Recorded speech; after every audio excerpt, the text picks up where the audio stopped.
भगवत गीता का जो चैप्टर दिया बचा था, जो तेरे को सुनाना है वो तू सुना। श्रीमद् भगवत गीता कौन सा चैप्टर, किस टॉपिक के बारे में जानना है तुझे? तू बता। जहाँ से अपन ने लास्ट में छोड़ा था वहीं से कर ले। तेरे को क्या फटाफट ले जानना है इसको, भगवत गीता में फटाफट। से? मैं वो सिलेक्टेड टॉपिक्स बताता हूँ। पीछे हो, जहाँ से तूने छोड़ा था वहीं से कंटिन्यू करना। नहीं तू बता, तेरे को क्या जानना है गीता में से, तो मैं वो सिलेक्टेड टॉपिक बताऊंगा। मुझे तो टॉम मेरू वाला बहुत अच्छा लगा। वो रहस्य है, तो तू बता। गेट लगाते बहुत नॉइज आ रही है।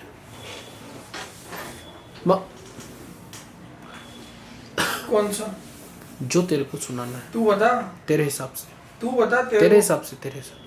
तेरे क्योंकि मेरे को नॉलेज नहीं है ना, मेरे को नॉलेज होता तो फिर तो मैं क्वेश्चंस बोलता। क्या है तेरे गीता में? सारे क्वेश्चंस के आंसर है ना, क्वेश्चंस क्या है?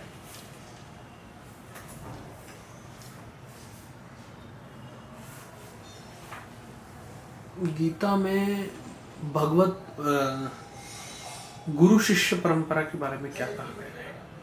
सिंपल एक ही लाइन बोलिए पूरी इसमें, गुरु शिष्य परंपरा के बारे में। क्या? कोई ज्यादा कुछ नाटक नहीं है, सिंपल। हालांकि देखो ये तो उल्टा है, मतलब ये बुक पूरी उल्टी है।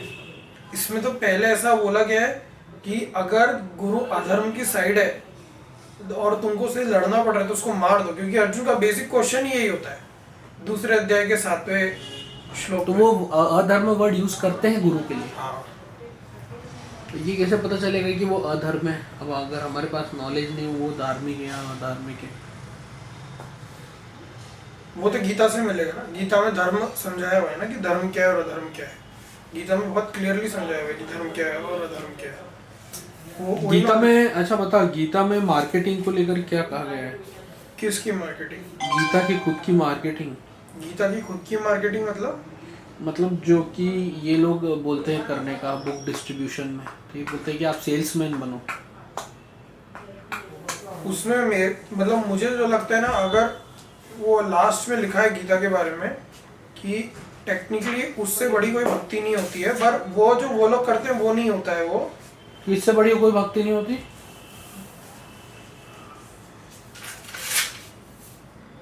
कि आप किसी को एक गीता का ज्ञान समझाओ। हालांकि उसमें वो लिखा है। हाँ, इदम परमं गुह्यम मद्भक्ते श्वभिधास्यति नहीं, समझाना। भक्तिमयि परां कृत्वा मामे वेश्यस्य संचय। कि यह इदम, इस परम गुह्य ज्ञान को जो मेरे भक्तों को समझाता है, अभिधास्यति। एक तो उन्होंने बोला मेरे भक्तों को, और दूसरी बात समझाना। एक है बुक दे देना और एक है समझाना, तो दोनों में से क्या? अभिधास्यति ये शब्द, अभी मतलब विदाउट फियर, धास्यति मतलब बेसिकली इंस्टॉलेशन। वो नॉलेज इंस्टॉल कर देता है दिमाग में, जो वो भक्तिमय पर हम करते हैं। हालांकि इसके जस्ट पहले ही श्लोक में भगवान ने बोला है कि भक्त को ना, जो भक्त नहीं है वो। हाँ, उसमें लिखा है कि न इदम ते न तपस्काय न भक्ताय कदा। जो जिसने इनफ तपस्या नहीं करी है, या जो उस लेवल पे नहीं है अभी, या जो भक्त नहीं है, ना जो शुश्रूपूर्ण नहीं है, मतलब जो सुनने में जिसका फोकस नहीं है, जिसको फिलोसॉफिकल टॉपिक्स में इंटरेस्ट नहीं है, और जो कि श्री कृष्ण को डिसलाइक करता है। ये 4 लोगों को ये बताने की जरूरत नहीं है। जो भक्त नहीं है, जो इसने इनफ तपस्या नहीं करी है, जो अटेंटिव नहीं है, और जो श्री कृष्ण को एनवी या श्री कृष्ण से गलती निकालने के या श्री कृष्ण को नीचा दिखाने के ऑब्जेक्टिव से है, ये 4 लोगों को ये नॉलेज देने की जरूरत नहीं ऐसा। और यह इदम परमं गुह्यम, पर उसके आगे बताया कि ये जो परम गुह्य ज्ञान है, मत भक्ते अभिपदास्यति, अगर कोई मेरे भक्त को ढंग से समझाता है तो भक्तिमयी परां कृत्वा, उससे बड़ी कोई भक्ति हो ही नहीं सकती है। मामे वेश्यसि असंशय, वो मेरे पास आएगा, इसमें कोई डाउट ही मत रखो।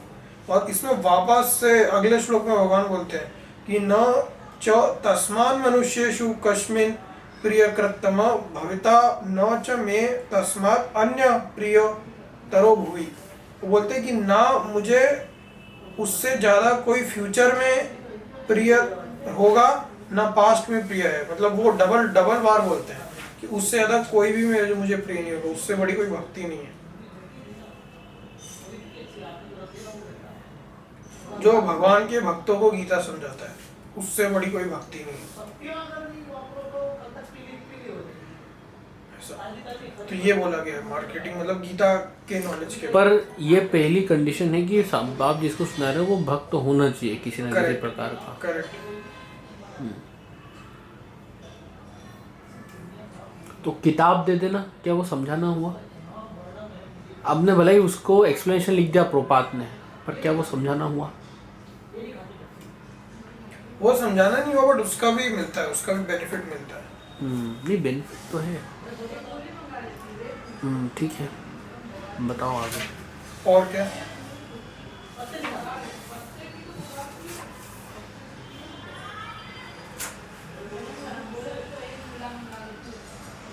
हाँ तो तूने जो बताया गुरु शिष्य परंपरा का, वो तो अधर्म वाला बताया, फिर जो बोला उस परंपरा का एक ये श्लोक तो है, वो क्या है? सिंपल बताया हुआ है कि तत्विधि प्रणिपातेन परिप्रश्नेन सेवया उपदेक्ष्यन्ति ते ज्ञानम ज्ञानिनः तत्वदर्शिनः।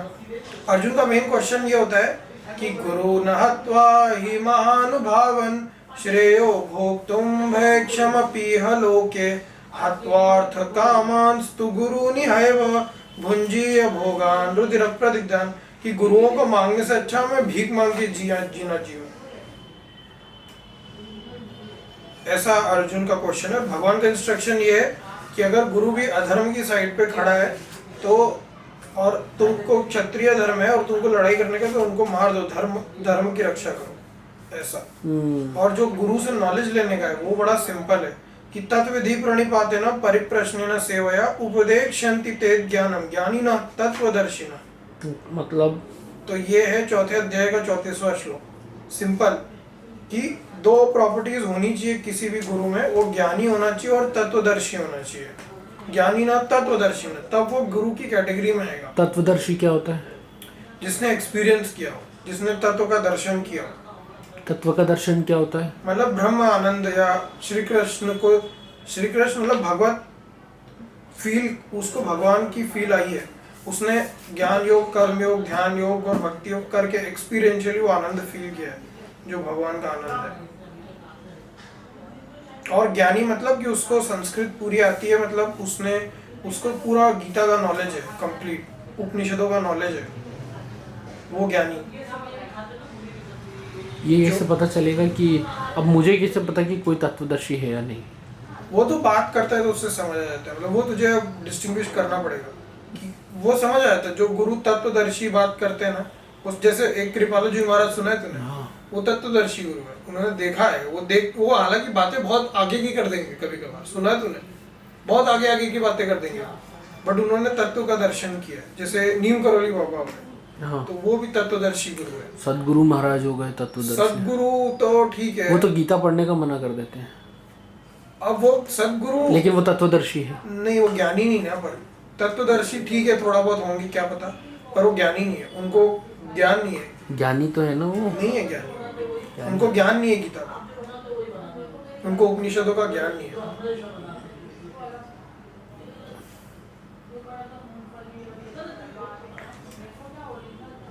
इसमें फॉर एग्जाम्पल सिंपल उनकी डिस्क्रिपेंसी में तुझे सबसे फंडामेंटल वाली बताई ना, कि वो श्री कृष्ण को इंसान समझते हैं, वो सबसे बड़ी वही गलती हो जाती है। नहीं, वो इनकारनेशन बोलते हैं उसको। कृष्णस्तु भगवान स्वयं, ये मल्टीपल टाइम्स आता है, इवन गीता में भी आता है कि मत्त परतरम नान्यत् किंचित् अस्ति धनंजय मयि सर्वमिदं प्रोतम सूत्रे मणिगणाय। मुझसे ऊपर कुछ भी नहीं अर्जुन, महायोगेश्वरो हरि तत्र योगेश्वर। कृष्ण भगवान के गुरु कौन थे? वो तो लीला के लिए सांडपानी थे। यही तो मैं बता रहा हूँ, वो तो नाटक था, वो भगवान नाटक। शिव के कोई गुरु नहीं है, लेकिन इनके भी गुरु रहे ना। अरे वो नाटक के लिए है, वो सब नाटक है। वो असली तत्व समझना पड़ेगा। असली तत्व में कोई कृष्ण, तू भगवान स्वयं कृष्णम वंदे जगत गुरु, वो जगत के गुरु हैं। ऐसा कौन है? श्री कृष्ण। भगवान ने अपने आप को गुरु बोला है? भगवान ने, हाँ, हाँ, अर्जुन के तो गुरु बनते हैं ना। नहीं, कहाँ? वो अर्जुन उसको बोलता है भगवान ना। मान के समर्पण करता है, गुरु मान के नहीं करता। नहीं नहीं नहीं, गुरु भगवान मान- परम तत्व हो गया, लेकिन गुरु तत्व गुरु अभी तक इसमें गुरु नहीं मान है। के तो जो दूसरे अध्याय का मैं तेरे को ये उस दिन फोन पे भी बताया था, तू भूल गया यार, तेरी मेमोरी बहुत वीक हो गई है। मैं तुझे बताया सबसे इम्पोर्टेंट श्लोक जो पूरी गीता का है, जो इवन भगवान भी नहीं बोलते, वो अर्जुन बोलता है, दूसरे अध्याय का 7वां श्लोक, कार्पण्य दोषो उपहत स्वभाव पृच्छामि त्वां धर्म सम्मूढ़ चेता यच्छ्रेयस्यात् निश्चितं ब्रूहि तन्मे शिष्यस्ते अहम। मैं आपका शिष्य हूँ, शागी माम त्वां प्रपन्नम, प्रपन्न शिष्य हूँ, मतलब आप मेरे गुरु हो। मैं उसने आप गुरु नहीं बोला, भले मैं तेरे को बोलूं मैं तेरा शिष्य हूं, लेकिन मैं भगवान का शिष्य बन गया। भगवान इसको पता ही नहीं है, वो तो 4थे अध्याय में बताएंगे, वो मानेगा नहीं 9वें अध्याय तक। फिर इवन 9वें 10वें अध्याय में बता दिया कि भगवान है, फिर 11वें में विश्व रूप देखेगा, फिर जाके वो भक्ति योग में आएगा।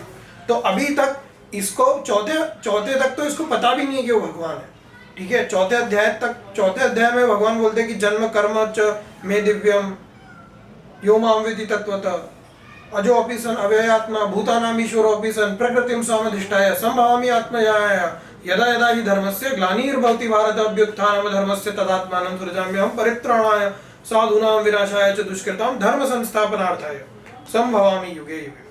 तो वो तो 4th चैप्टर में तो पता चलता है, और ये तो सेकंड चैप्टर में सिर्फ वो गुरु का पूर्ण समर्पण करता है। कार्पण्य दोषो, उसको पहले तो उसको खुद में दोष दिखता है कि मेरे अंदर दोष है। अभी तक वो बता रहा था कि ये लोग मरेंगे, वो लोग मरेंगे, अधर्म होगा और मुझे पाप लगेगा और ये उसने खुद का दोष नहीं देखा था। ठीक है। ये श्लोक में आके अब वो खुद का दोष देखता है कि कार्पण्य दोषो अपहत स्वभाव, कि मेरा जो स्वभाव है वो कार्पण्य दोष रहित है, मतलब मैं खुद के लिए सही डिसीजन नहीं ले सकता हूँ, इसलिए पृच्छामि त्वाम, इसलिए मैं आपकी परीक्षा चाहता हूँ।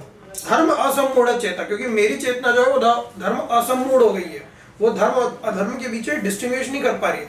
इसलिए भगवान आप मुझे बताओ, पृच्छामि त्वाम, तो इसलिए यच्छ्रेय स्यात् निश्चितं ब्रूहि तन्मे, आप ये निश्चित करो कि मेरे लिए श्रेष्ठ क्या है। इसलिए शिष्यस्ते हम शागी माम त्वं प्रपन्नम, मैं आपका शागिर्द शिष्य हो गया हूँ, और प्रपन्न मतलब लोट लगा दी मैंने आपके सामने, साष्टांग दंडवत प्रणाम करके मैंने आपको गुरु मान लिया। तो गुरु माना है, भगवान नहीं माना है।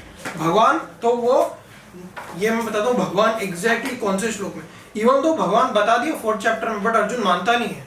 अर्जुन कहाँ पे जाके मानता है, क्योंकि वो क्वेश्चन ऐसे ही करता है। 10th चैप्टर में जाके मानता है।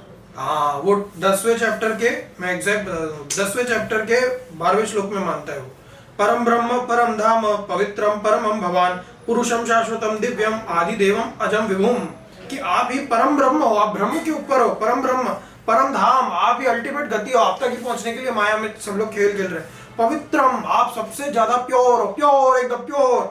परमम भगवान, आप परम भगवान हो, ये यहाँ पे बोल दिया। पुरुषम शाश्वतम दिव्यम, आप ही असली पुरुष हो, आप ही शाश्वत हो, आप ही दिव्य हो, आप ही अजम हो, आपका जन्म नहीं है, और आप ही विभुम हो, आप सारी विभूतियां आपके लिए ही है, सारी ग्लोरी आपकी है। ये तो ये 10वें अध्याय के 12वें श्लोक में वो अर्जुन मानता है कि भगवान है, और उसको पता 4थे अध्याय के 6वें श्लोक में पता चलता है कि ये भगवान है। 5.24 हाँ, 5.24 में क्या है,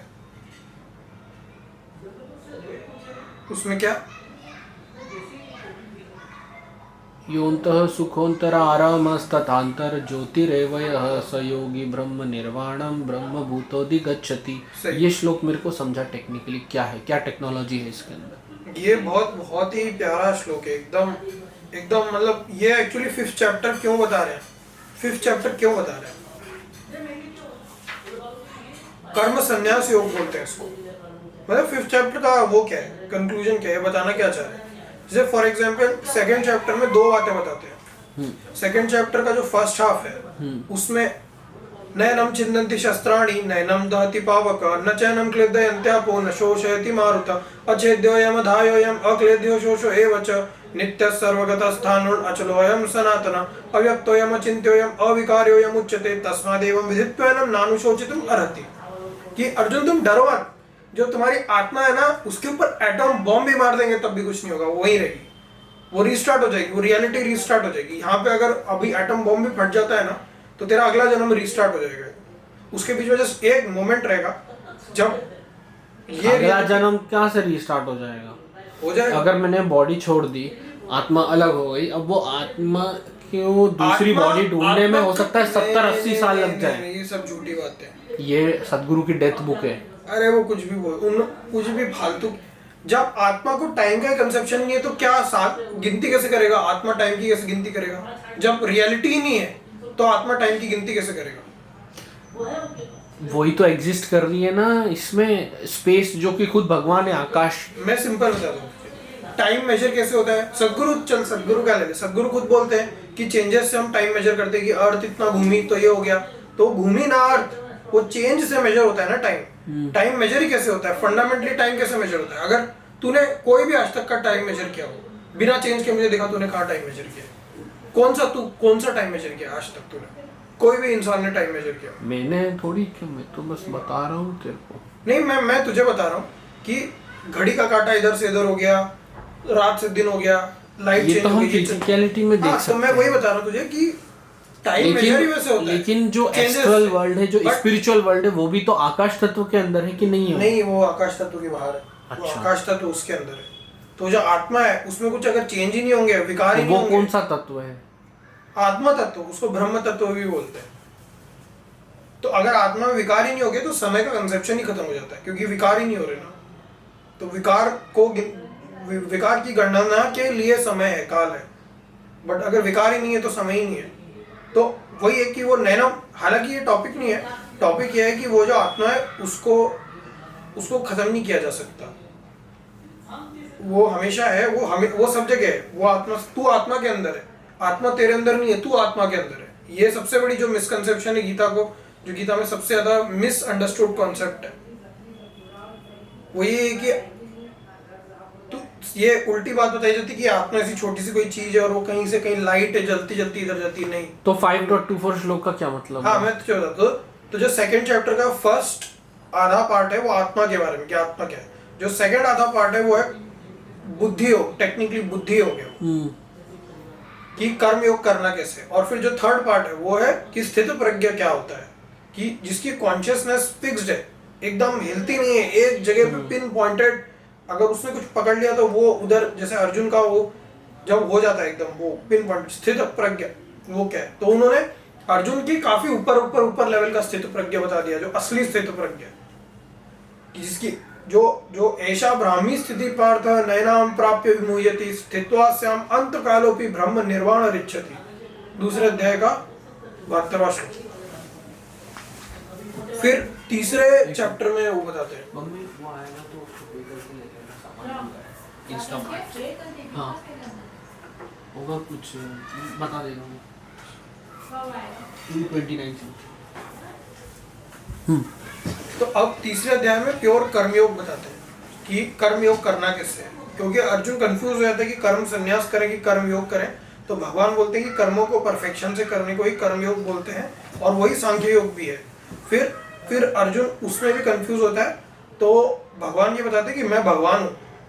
फोर्थ चैप्टर के फर्स्ट पार्ट में भगवान अपना तत्व बताते हैं, भगवत तत्व बताते हैं कि मैं कौन हूँ।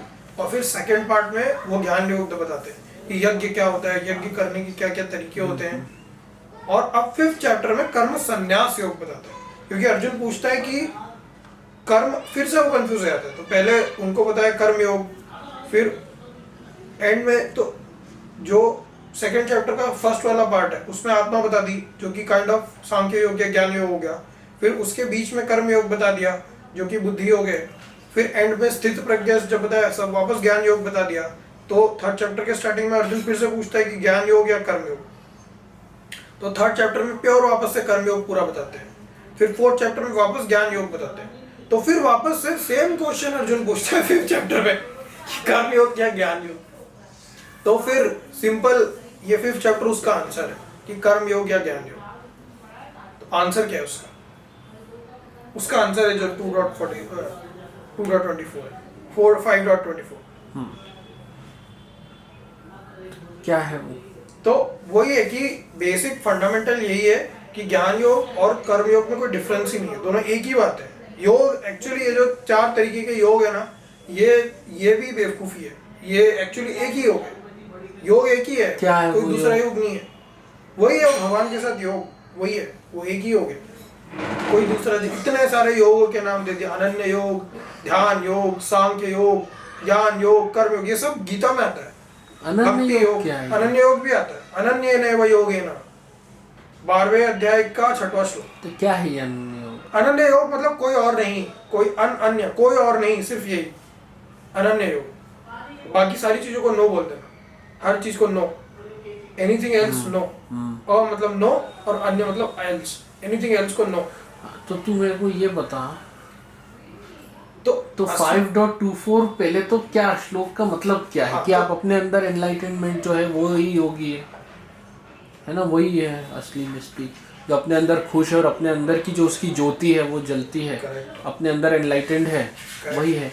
तो अब इसमें ज्ञान की वजह से हो या कर्म की वजह से हो, क्योंकि ये तो ज़्यादा ज्ञान की तरफ वो है ना, वो ज्योति अंदर की तरफ है। जब आप ज्ञानी हो जाओगे तब ज्ञान आ जाएगा, नहीं कि कर्म कर करके आप अंदर की ज्योति जलाओगे। तो खुश ये एक्चुअली ना, क्योंकि अर्जुन को आपकी हैप्पीनेस अंदर रहे, हाँ, फिर आप कर्म करो। एक्चुअली ना, क्योंकि अर्जुन को ना कर्म योग पैसे दो ऑनलाइन, ना उसको ध्यान योग समझ आया, दे दो, अलग मंगाई, दे दो। हाँ, ना क्योंकि अर्जुन को ज्ञान योग समझ आया, और ना अर्जुन को कर्म योग ढंग से समझ आया, तो इसलिए भगवान ध्यान योग बताने लग गए उसको। तो अगर तू आगे का श्लोक पढ़ेगा इसके, तो ये ब्रह्म योग भी इसको बोलते हैं भगवान, कि ब्रह्म निर्वाण, ब्रह्म योग। एक्चुअली यहाँ पे तो इसके आगे ब्रह्मभूत बोल दिया, ब्रह्म योग भी बोलते हैं भगवान। ब्रह्म निर्वाणं ब्रह्मभूतोऽधिगच्छति। ये इसके 21वें श्लोक में बोलते हैं कि बाह्य स्पर्शेष्वसक्तात्मा विन्दत्यात्मनि यत् सुखम स ब्रह्म योग युक्तात्मा, ब्रह्म योग, और ब्रह्म ब्रह्म ब्रह्म बार बार बोलते हैं भगवान। ये न शोकनोषी। पर तू मेरे को 5.24 का जो मीनिंग है वो तो बता। वही तो, तू सिर्फ वो श्लोक पे घुस रहा है, मैं तुझे आसपास का बता रहा हूं, फिर मैं वो श्लोक पे आऊंगा। जैसे इसके बाद भगवान बता रहे हैं, लवन्ते ब्रह्म निर्वाणम ऋषणे क्षीण कल्मषा चित्ते धान्य यतात्मनम सर्वभूत इत्यर्था। 5th चैप्टर है कर्म संन्यास योग। अब तू बोल रहा है कि अर्जुन का क्वेश्चन था कि आप बोल रहे हो कर्म योग बेटर है या ज्ञान योग, है ना? तो अब वो आ गए कर्म संन्यास योग पे। एग्जैक्टली, नहीं, एग्जैक्टली, यस। तो ये दोनों का कॉम्बिनेशन है शायद, कर्म संन्यास। दोनों एक ही है, दोनों में कोई डिफरेंस, यही तो नहीं समझ आ रहा अर्जुन को कि कर्म योग और ज्ञान योग अलग है। ये उसकी बेस कंफ्यूजन है, जबकि भगवान वही बता रहे हैं कि अलग नहीं है। तो अर्जुन का सवाल क्या है? संन्यास मतलब ज्ञान योग, कर्मणाम कृष्ण पुनर्योगम च संचसी, कि आपने संन्यास योग बताया 2nd चैप्टर में, फिर 3rd चैप्टर में कर्म योग बताया, फिर आपने 4th चैप्टर में वापस से संन्यास मतलब ज्ञान योग बता दिया। पहले 2nd चैप्टर में प्राइमरीली ज्ञान योग बताया, फिर 3rd चैप्टर में कर्म योग बताया, फिर 4th चैप्टर में वापस ज्ञान योग बता दिया। तो संन्यासम कर्मणाम कृष्ण पुनर्योगम च संचसी, ये पहले संन्यास बताया, फिर कर्म बताया, फिर वापस ज्ञान योग बता दिया। तो अब मेरे को डाउट हो रहा है, यत् श्रेयत योरेकम तन्मे ब्रूहि सुनिश्चितम, कि इन दोनों में से श्रेष्ठतम कौन है, ये मुझे गारंटी। श्लोक नंबर भी बताते जा, अगर कोई श्लोक पढ़ता है। ये 5वें अध्याय का पहला श्लोक, अर्जुन का क्वेश्चन कि 3rd चैप्टर में 2nd चैप्टर में ज्ञान योग, 3rd चैप्टर में कर्म योग, 4th चैप्टर में फिर से ज्ञान योग प्राइमरीली। तो अब इन दोनों में से बेटर कौन है? तो भगवान बोलते हैं संन्यास कर्म योगश्च निःश्रेयसकरा उभौ तयोस्तु कर्म संन्यासात् कर्म योगो विशिष्यते, कि कर्म संन्यास और कर्म योग में कोई डिफरेंस ही नहीं है, सेम है वो एग्जैक्टली। पर अगर फिर भी तेरे को नहीं समझ आ रहा है तो तू कर्म योग कर, कर्म संन्यास मत कर। ये कौन सा नंबर का श्लोक है? ये 5वें अध्याय का दूसरा श्लोक है। और फिर इसका लॉजिक देते हैं कि ज्ञेय स नित्य सन्यासी यो न द्वेष्टि न कांक्षति निर्द्वंदो हि महाबाहो सुखम बंधात् प्रमुच्यते सांख्य योगो पृथक बाला प्रवदन्ति न पंडिता एकम अप्यास्थितम सम्यक उभयोर विन्दते फलम, कि ज्ञेय जानो नित्य सन्यासी यो न द्वेष्टि न कांक्षति, जो द्वेष और कामना नहीं करता है वो बाय डिफॉल्ट सन्यासी है, वो नित्य सन्यासी है। निर्द्वंदो ही महाबाहो। क्या होता है द्वेष? मतलब दो वेश, द्वेष, द्वेष हेट, हेट भी होता है, मतलब दो वेश में, दो वेश, मतलब कि जैसे फॉर एग्जांपल कहीं जहाँ पे भी तेरे दो वेश बन रहे, कि कभी कभार ऐसा होता है कि एक चीज तुझे पसंद आती है बट तुझे लगता है कि यार ये तो मैं गलत कर रहा हूँ, तो वो तेरे अंदर के द्वेष बन गया। द्वेष है कंफ्यूजन। कंफ्यूजन भी द्वेष होता है, जहाँ पे भी दो वेश बन रहे थे।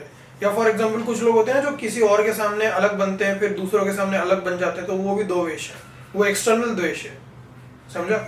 और एक इंटरनल द्वेष होता है कि खुद को अंदर से लगता है कि ये गलत है बट ये सही, बट मैं गलत कर रहा हूँ, तो वो भी द्वेष है। तो ये दोनों, एक इंटरनल द्वेष होता है, दो वेश जहाँ पे भी बनते हैं कि एक तो तेरी पर्सनालिटी को ये करने की इच्छा हो रही है और एक को ये करने की इच्छा हो रही है, तो वो द्वेष है। या फिर कोई और एक इंसान है जो किसी एक एनवायरनमेंट में एक तरीके से एक्ट कर रहा है और दूसरे एनवायरनमेंट में बिल्कुल उसका उल्टा नाटक कर रहा है, दूसरे लोग के सामने अलग दिखावा कर रहा है, तो वो भी द्वेष है। तो एक्सटर्नल इंटरनल दोनों द्वेष होते हैं। तो जो नित्य सन्यासी है उसको ना द्वेष होता है ना कांक्षा होती है, कोई कामना भी नहीं होती उसको। निर्द्वंद्व ही महाबाहो सुखम बंधात प्रमुच्यते, तो वो निर्द्वंद ही, द्वंद नहीं होता उसमें, जैसे जो अभी मैंने बोला ना, इंटरनल भी नहीं होता, वो सुखम बंधात प्रमुच्यते, वो सुख को एकदम से पा लेता है। वो बहुत हार्ड कंडीशन है, क्योंकि कांक्षा और द्वेष सभी को होता है, मतलब बहुत रेयर कंडीशन। उसको सन्यासी, या सन्यासी की डेफिनेशन देती है जिसको द्वेष और कांक्षा नहीं है, इसका कर्म से कोई लेना देना ही नहीं है। यहाँ पे यही तो अर्जुन की दिक्कत हो रही है दिमाग में, कि उसको कर्म संन्यास का मतलब लग रहा है कि कर्म करना छोड़ देना। वही तो बेवकूफ़ी है, वही तो गीता में मेन बार 50 बार, इवन ये 18वें चैप्टर में भी भगवान उसको वही समझाते रहते कि भाई, वो 18वें चैप्टर में जाके सेम क्वेश्चन फिर वापस पूछता है कि त्याग और संन्यास में क्या डिफरेंस है, जबकि भगवान उसको 10-15 बार बता चुके हैं, पूरी गीता में बार बताते हैं, बट उसको संपट ही नहीं बैठता इस बात का। सिंपल सा क्या अंतर है? अच्छा, तू तो पहले 5.24 कि जो संन्यास होता है वो कर्मों का होता ही नहीं है। तू पहले 5. संन्यास कर्मों का होता ही नहीं है, संन्यास कामना का होता है, उसको सन्यासी बोलते हैं। जो कि कामनाओं को छोड़ दे उसको सन्यासी बोलते हैं। कर्म करे या ना करे उससे कोई कर्म से कोई कोरिलेशन ही नहीं है उसका सन्यास। ये अब तूने क्लैरिटी बोली ना, ये हाँ, अब बोल रहा है। तो ये मैं ये 3rd चैप्टर में भगवान ने बोला, ये 5th चैप्टर में बोलेंगे, 18th चैप्टर में एंड में आके अर्जुन वापस पूछेगा, भगवान फिर से बताएंगे। अभी अपन 5th चैप्टर पे आए भगवान इसको 50-60 बार, जब तक अर्जुन को समझ नहीं आता तो तू कि सन्यास का कर्मों से कोई लेना देना ही नहीं है, उसका सिर्फ कामना से लेना देना। अगर आपने कामना छोड़ दी तो आप हो गए सन्यासी, बस। डिजायर छोड़ दी तो सन्यासी है, उसका कर्म से कोई लेना देना ही नहीं है। और फिर इसके आगे भगवान बोलते कि तुम्हारा क्वेश्चन भी बच्चों का क्वेश्चन है कि सांख्य योगो पृथक बाला प्रवदंती न पंडित। जो बच्चे हैं वो कर्म योग और ज्ञान योग को अलग अलग बोलते हैं, जो पंडित है वो नहीं बोलते। बाला मतलब बच्चे, पंडित मतलब ज्ञानी। एकम अप्यास्थितम सम्यक उभयोर विंदते फलम, वो एक ही है दोनों। कौन सा नंबर भी बोलता जा उसका? ये 5वें अध्याय का 14 श्लोक। तो अपन 5.24 आइसोलेशन में बताना, तू पहले से सारे क्या 24 उसके पहले के 23 श्लोक बताएगा क्या? नहीं, मैं तुझे बता रहा हूँ कि यहाँ पे कॉन्टेक्स्ट क्या है उसका, वो श्लोक का कॉन्टेक्स्ट क्या है। तो कॉन्टेक्स्ट ये है कि अर्जुन ज्ञान योग और कर्म योग में श्रेष्ठ कौन सा है वो पूछ रहे हैं। तो भगवान ने 2 लेवल के आंसर दिए। एक लेवल की कि अगर तेरी अकल में नहीं बैठ रहा कि ये दोनों एक ही हैं तो तू कर्म योग कर, ये भगवान ने पहले श्लोक में बोला। कि अगर तेरे को नहीं समझ आ रहा दोनों सेम है, कोई बात नहीं, अभी के लिए तू कर्म योग कर, ये क्लियरली बोल दिया। फिर उसके बाद भगवान बोलते हैं कि सन्यासी कर्म को डिसोसिएट किया सन्यास से, कि सन्यासी का कर्म से लेना देना ही नहीं। सन्यासी प्योर वो है जिसने द्वेष और कामना छोड़ दी। मतलब उसके अंदर डिजायर्स नहीं है और वो बिना कामना के अपना कर्म करे, तो वो कर्म सन्यास हो गया। कर्म से उसका लेना देना ही नहीं है, वो कर्म करे या ना करे उससे फर्क नहीं पड़ता। पर बिना डिजायर के कर्म करे, वो कर्म करे या ना करे उससे फर्क, वो सन्यास का कोरिलेशन ही नहीं है। कर्म सन्यास वर्ड आया ना, चैप्टर का टाइटल ही कर्म सन्यास। हाँ, मैं तुझे वही बता रहा हूँ कि कर्म का सन्यास, मैं तुझे वही बता रहा हूँ कि सन्यास और कर्म का कोई कोरिलेशन ही नहीं है। सन्यास इंडिपेंडेंट वेक्टर है और कर्म इंडिपेंडेंट वेक्टर है। सन्यास सिर्फ और सिर्फ कर्म तू करे, तू अगर बहुत ज्यादा कर्म भी कर रहा है और वो छोड़ के कर रहा है, ये छोड़ के कि तुझे कोई कामना या द्वेष नहीं है, उसके इंडिपेंडेंट तू कर्म कर रहा है, तो वो सन्यास है। अगर तू कोई कर्म नहीं भी कर रहा है, 0 कर्म कर रहा है, कुछ भी नहीं कर रहा है, तो वो भी सन्यास है अगर तुझे कामना। क्योंकि वही मैं बार बार तुझे भी समझा रहा हूँ कि सन्यास को कर्म से जोड़ना ही नहीं है, वो अलग है, दोनों बातें ही अलग है। सन्यास का मतलब है कि तूने कामना छोड़ दी, उसको सन्यास बोलते हैं। द्वेष और कामनाएं छोड़ दी, उसको सन्यास बोलते हैं। और कर्म मतलब एक्शन होता है। तो सन्यास का कर्म से कोई रिलेशन ही नहीं कि तू कर्म कर रहा है या नहीं कर रहा है उससे। और इसका बेस्ट एग्जांपल लेते हैं भगवान कि जो 3rd चैप्टर में राजा जनक का एग्जांपल लेते हैं कि जो ऑल्दो वो राजा है, वो सारे कर्म कर रहा है, वो पूरी प्रजा चला रहा है, वो साम दाम दंड भेद सब कर रहा है, उसकी वाइफ भी है, वो सब राज्य प्रजा पालन भी कर रहा है, बट वो हाईएस्ट लेवल का योगी है, राजा जनक। उसका एग्जाम्पल लेते हैं, सिर्फ दो ही लोगों का एग्जाम्पल लेते हैं कर्मयोग में। एक भगवान रहते राजा जनक का, जो सीता के पिताजी होते हैं, और दूसरा खुद का, कि मेरे को देखो, मैं आया हूँ कर्म करने के लिए। कर्मयोग में जब बताते हैं तो वो वही बोल रहे हैं कि उनको डिजायर नहीं है, बेसिकली वो सब कुछ कर रहे हैं, पूरा कर्म कर रहे हैं, पूरा गृहस्थ जीवन जी रहे हैं, पर उनको डिजायर्स नहीं, तो वो भी योग में एस्टेब्लिश है। समझा? कर्म योग मतलब कि जो कर्म करते करते योग कर रहा है, उसको कर्म योग बोल दिया। समझा? और अगर तुमको नहीं समझ आ रहा तो कर्म योग करो, कर्म योग करने का ट्राई करो। कैसा? कर्म के साथ जो योग वर्ड यूज होता है, योग क्या है? कामना छोड़ना, वही है। वो तो संन्यास भी है। हाँ एग्जैक्ट, तो वही तो भगवान बोल रहे हैं, सांख्य योगो पृथक बाला प्रवदंती न पंडिता। नंबर भी बोलता है। ये वही है, ये 5वें अध्याय का 14 श्लोक है कि जो बच्चे हैं वो सांख्य और कर्मयोग को अलग अलग बोलते हैं। एकम आप्य स्थित सम्यक उभयोर विंदते फलम, दोनों एक ही है असलियत में।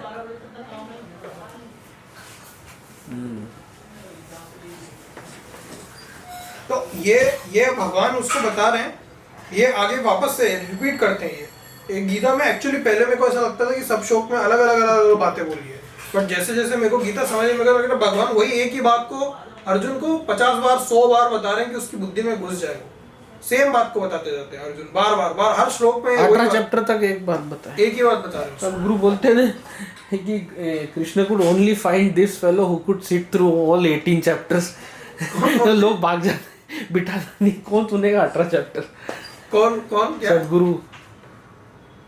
Because in the entire Mahabharata, Krishna could only find this fellow who could sit through entire 18 chapters. इतनी हंसी आती है मुझे। नहीं भाई, वो और वो ये 18 चैप्टर एक ही क्वेश्चन, उसको समझ में नहीं आती है। वो हम ही है, वो हमको समझ नहीं आ रहा है कि ये सब क्या चल रहा है। नहीं तो ये उसी का आंसर है। कॉम्प्लिकेटेड तरीके से इन्होंने लिखा है, और नहीं, प्रोपाल भी देखो लगता है वैसा ही सिंपल तरीके, क्योंकि हमारा दिमाग तो पागल है इसको ना, सिंपल क्यों नहीं, इसको सिंपल क्यों नहीं जैसे करता? 5वें श्लोक में वापस से बोलते हैं कि यत् सांख्ये प्राप्ते स्थानम तद योगेरपि गम्यते, एकम सांख्यम च योगम च य पश्यति स पश्यति। सांख्य योग और कर्म योग एक ही है, ये जो देखता है वही असलियत को देखता है। बार बार रिपीट हो गए। तो अब हाँ, पर अब ये भगवान ने बोल दिया।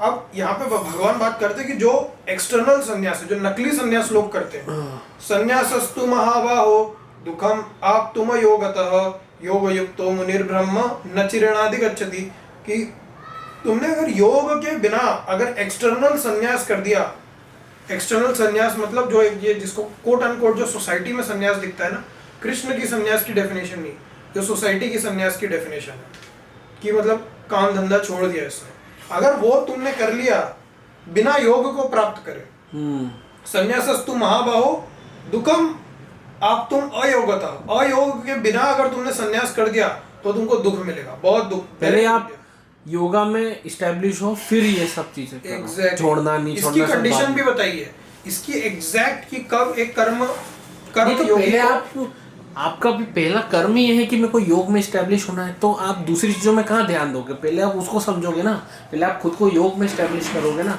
फिर आप खुद डिसाइड करो आपको ये करना है नहीं करना है। करेक्ट तो पहला कर्म ही ये बना लो कि मेरे को योग में इस्टेब्लिश होना है, तो उसके लिए जो कर्म करना पड़ेगा वो करो। हाँ कर सकते हो, यस। सदगुरु इसको योगस्थ कुरु कर्मणि वाले श्लोक से बताते हैं, first establish in yoga then act. हाँ, वो भगवान भी बोलते हैं, वो योगस्थ कुरु कर्माणि संगम त्यक्त्वा धनंजय सिद्धि सिद्ध्यो समो भूत्वा समत्वम योग उच्यते, कि योग। पर मैंने देखा संस्कृत में वो मतलब नहीं जो सदगुरु ने बोला। सदगुरु को छोड़ दे, सदगुरु को छोड़ दे। अरे कैसे छोड़ दो यार, ऐसे थोड़ी छोड़ सकते, क्योंकि मैंने तो दीक्षा वीक्षा सब ली हुई है ना, और मैंने वो उनका योगा भी सीखा। अरे छोड़ दे मतलब सदगुरु को गीता पे थोपने की कोशिश मत कर। गीता क्या बता रही है बोल तू ले। अगर सदगुरु की बात से मैच करता है अच्छा है, नहीं करता और अच्छा है। तो गीता और सदगुरु ठीक है, मतलब हाँ ऐसा मैं बता रहा हूँ ना, कुछ होगा मतलब 50% कॉमनैलिटी बातें होगी उनकी, कोई बात नहीं उसमें।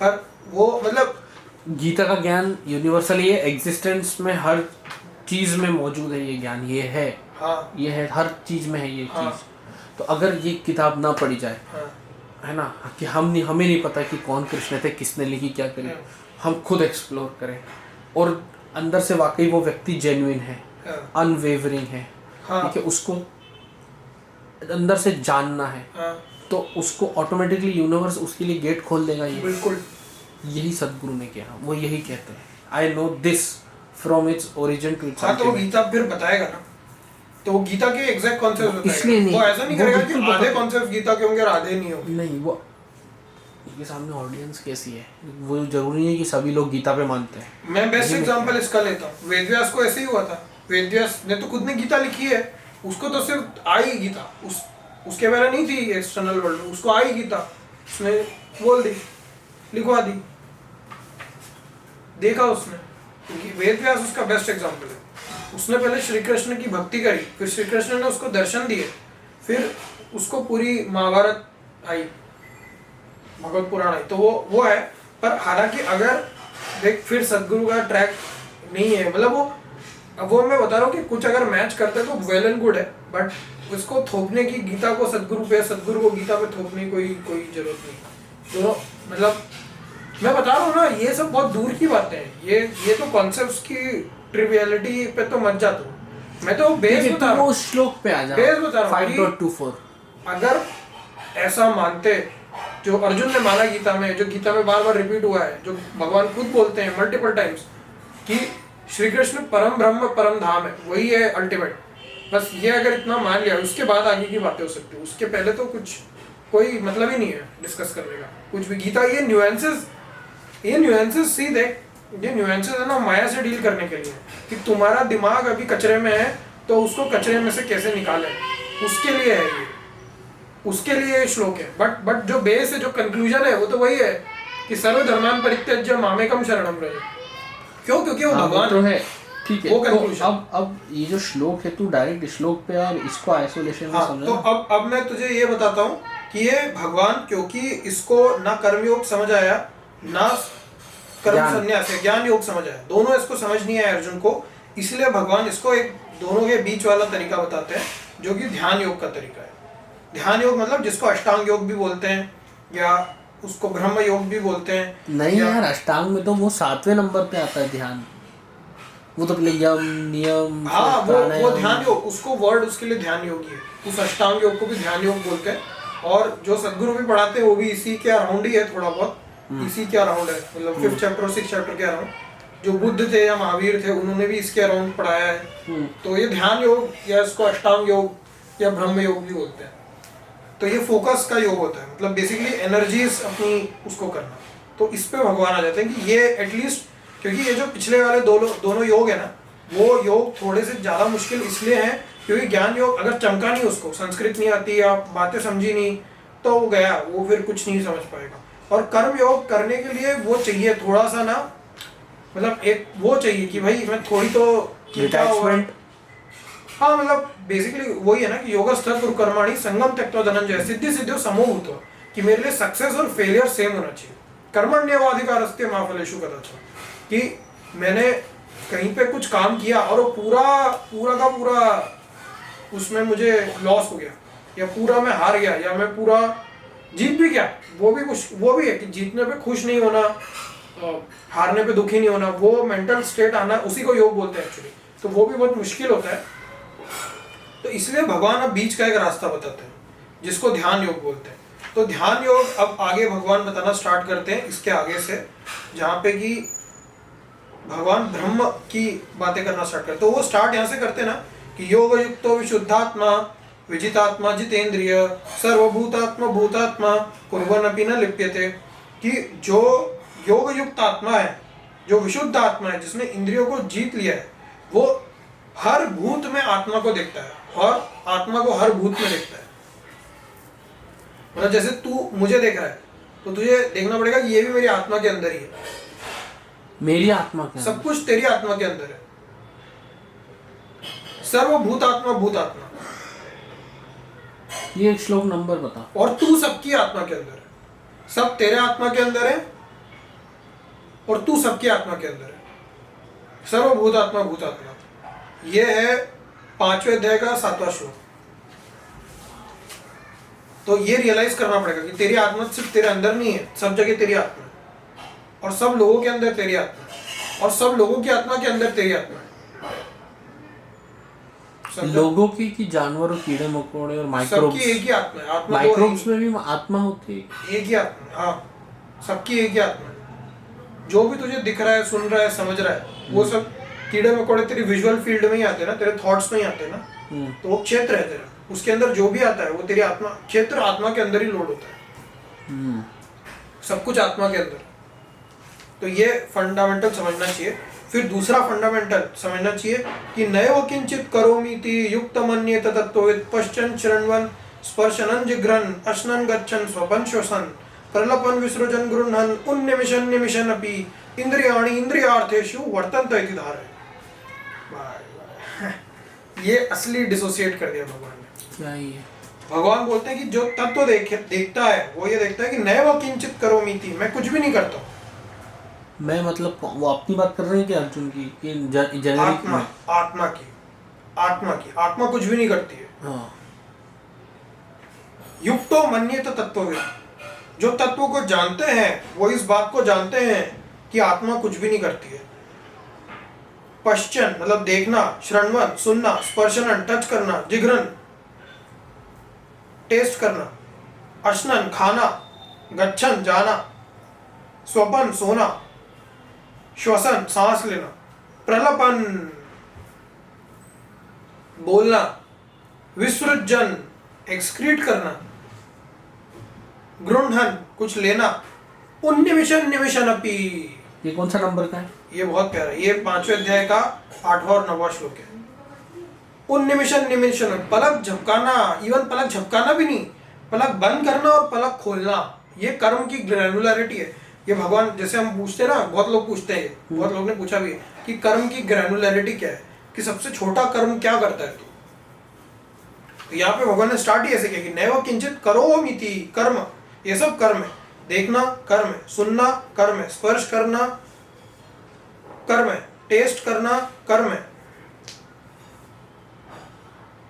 खाना कर्म है, जाना कर्म है, स्वप्न देखना तक कर्म है, सांस लेना तक कर्म है, बोलना कर्म है, एक्सक्रीट करना कर्म है, एक्सेप्ट करना कर्म है, इवन कंक्लूजन की एक पलक झपकाना तक कर्म है।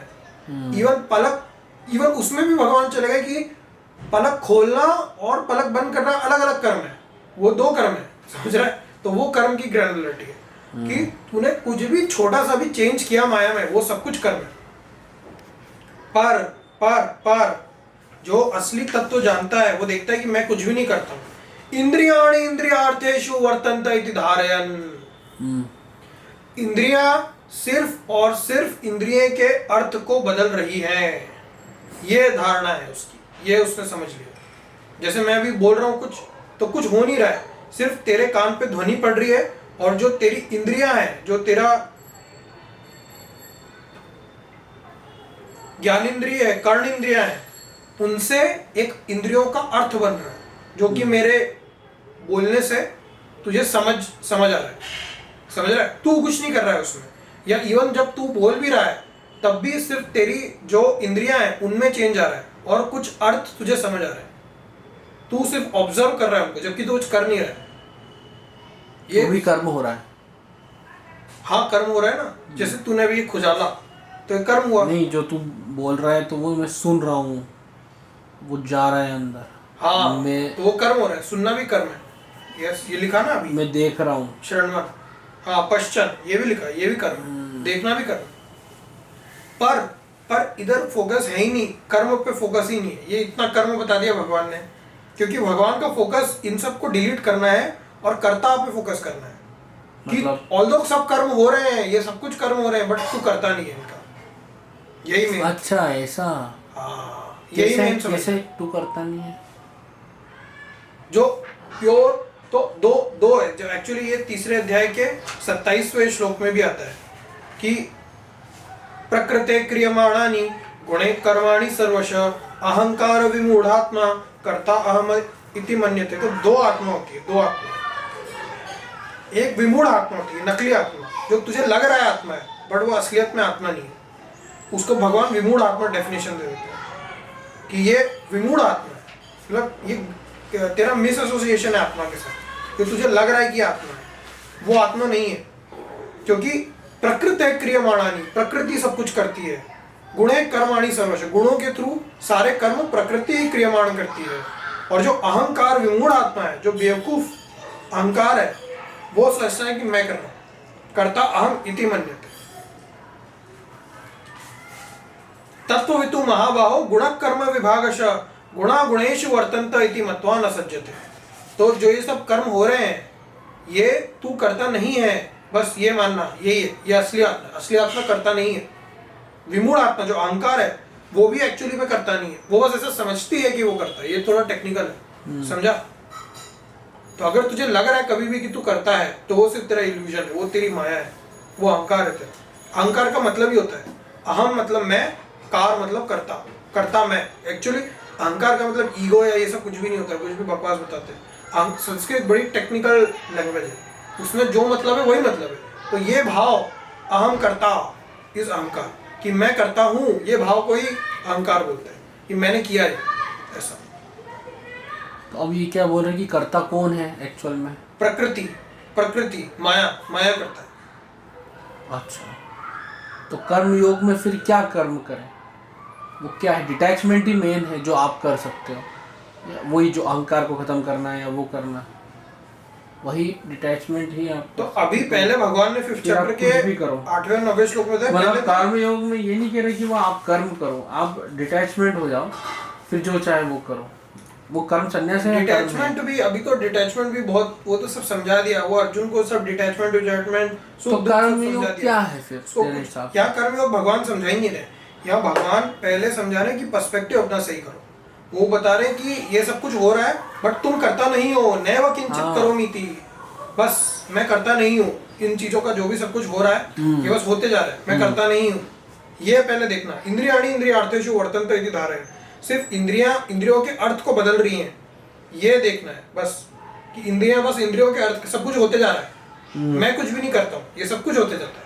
सब बस कहीं से तो आता है, मुझे नहीं समझ आता कि मेरे दिमाग में जो थॉट आ रहा है वो कहाँ से आ रहा है, बस वो आ जाता है कहीं से, वो प्रकृति डालती है और मैं बोल देता हूँ। और फिर मैं ऐसा इल्यूजन क्रिएट करता हूँ कि मैंने थॉट सोचा, मैंने किया ये। तो ये जो आइडिया कि मैंने किया ये या मेरे से हुआ ये या मैंने ये सोचा, ये इल्यूजन है। सबसे बड़ा इल्यूजन ही है एक्चुअली। इसी इल्यूजन को उन्मूलित करने के लिए गीता है कि मैं करता हूँ, करता मैं हुई नहीं। बस ये जो थॉट तेरे दिमाग में अभी आ रहा है, ये कौन दे रहा है?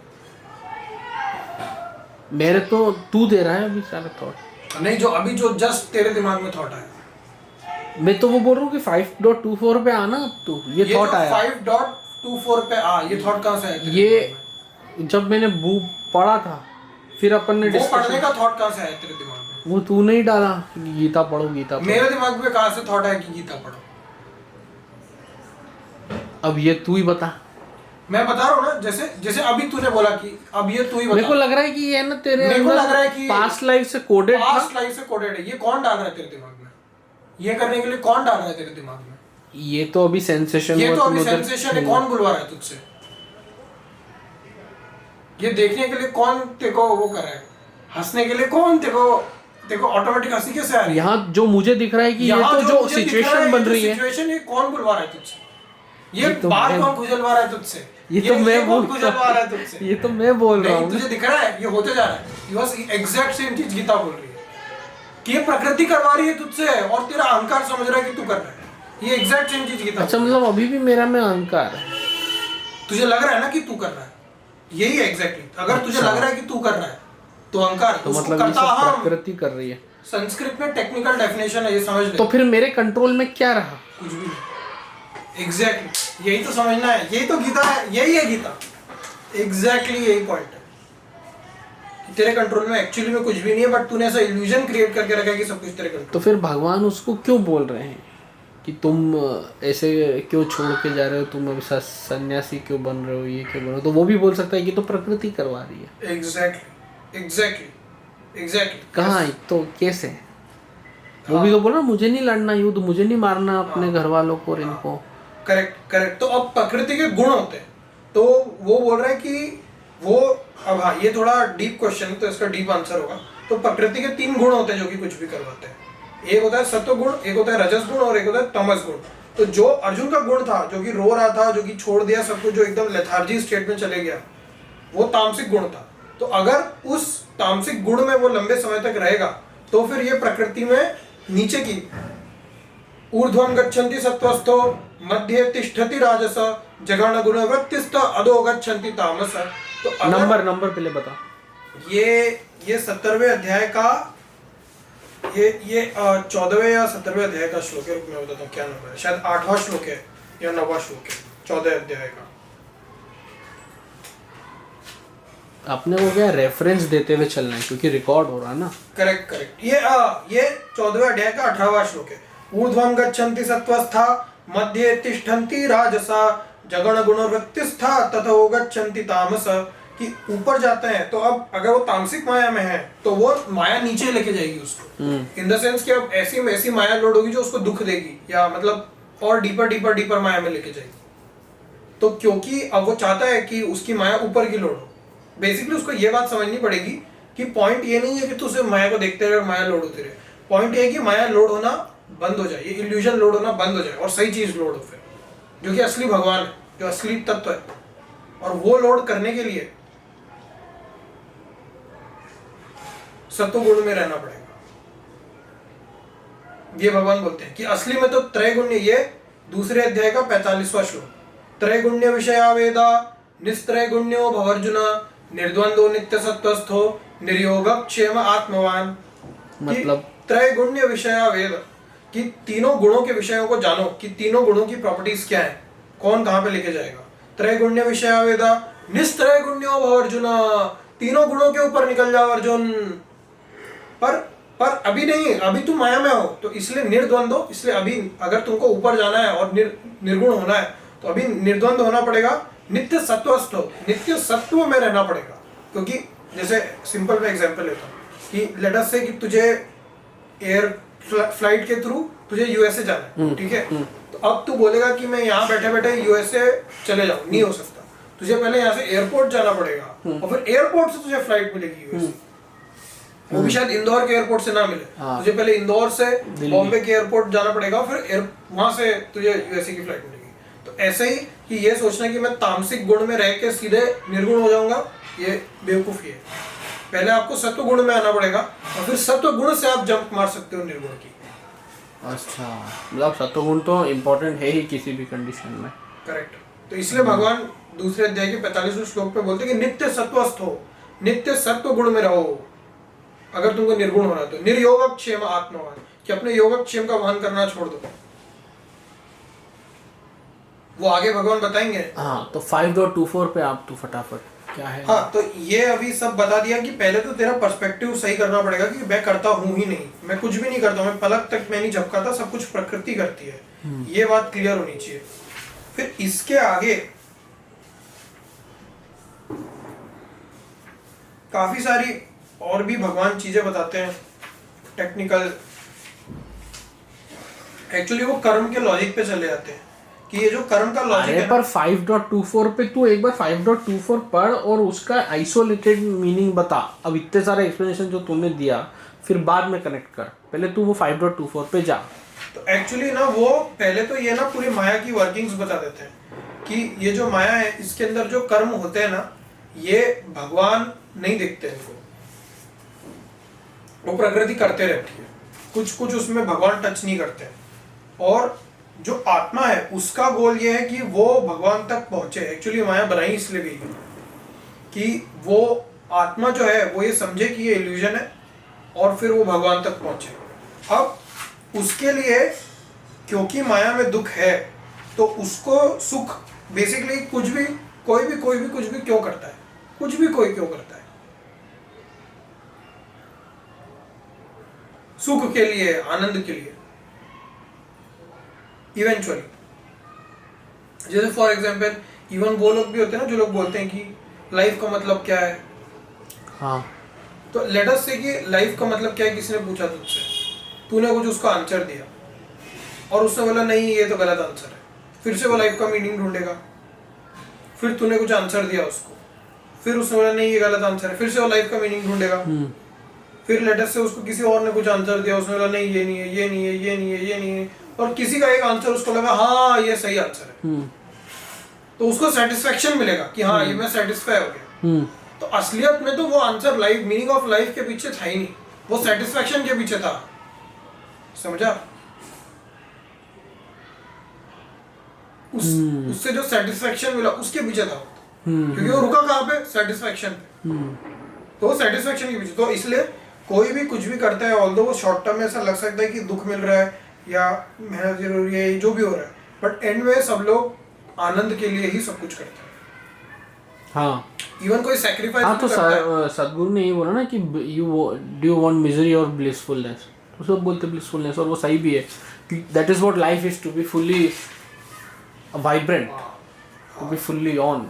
तो अब भगवान इसीलिए कर्म का पहले कॉन्सेप्ट समझा के, अहंकार को ढंग से समझा के, फिर माया में कैसे कर्म कोई भगवान नहीं बनाते, ये सब समझा के भगवान अब ज्ञान योग और कर्म योग से मूव करके ध्यान योग बताना स्टार्ट करते हैं कि अर्जुन बाह्य स्पर्शे स्वसक्तात्मा विन्दत्यात्मनियत सुखम स ब्रह्म योग युक्तात्मा सुखम अक्षयमश्नुते।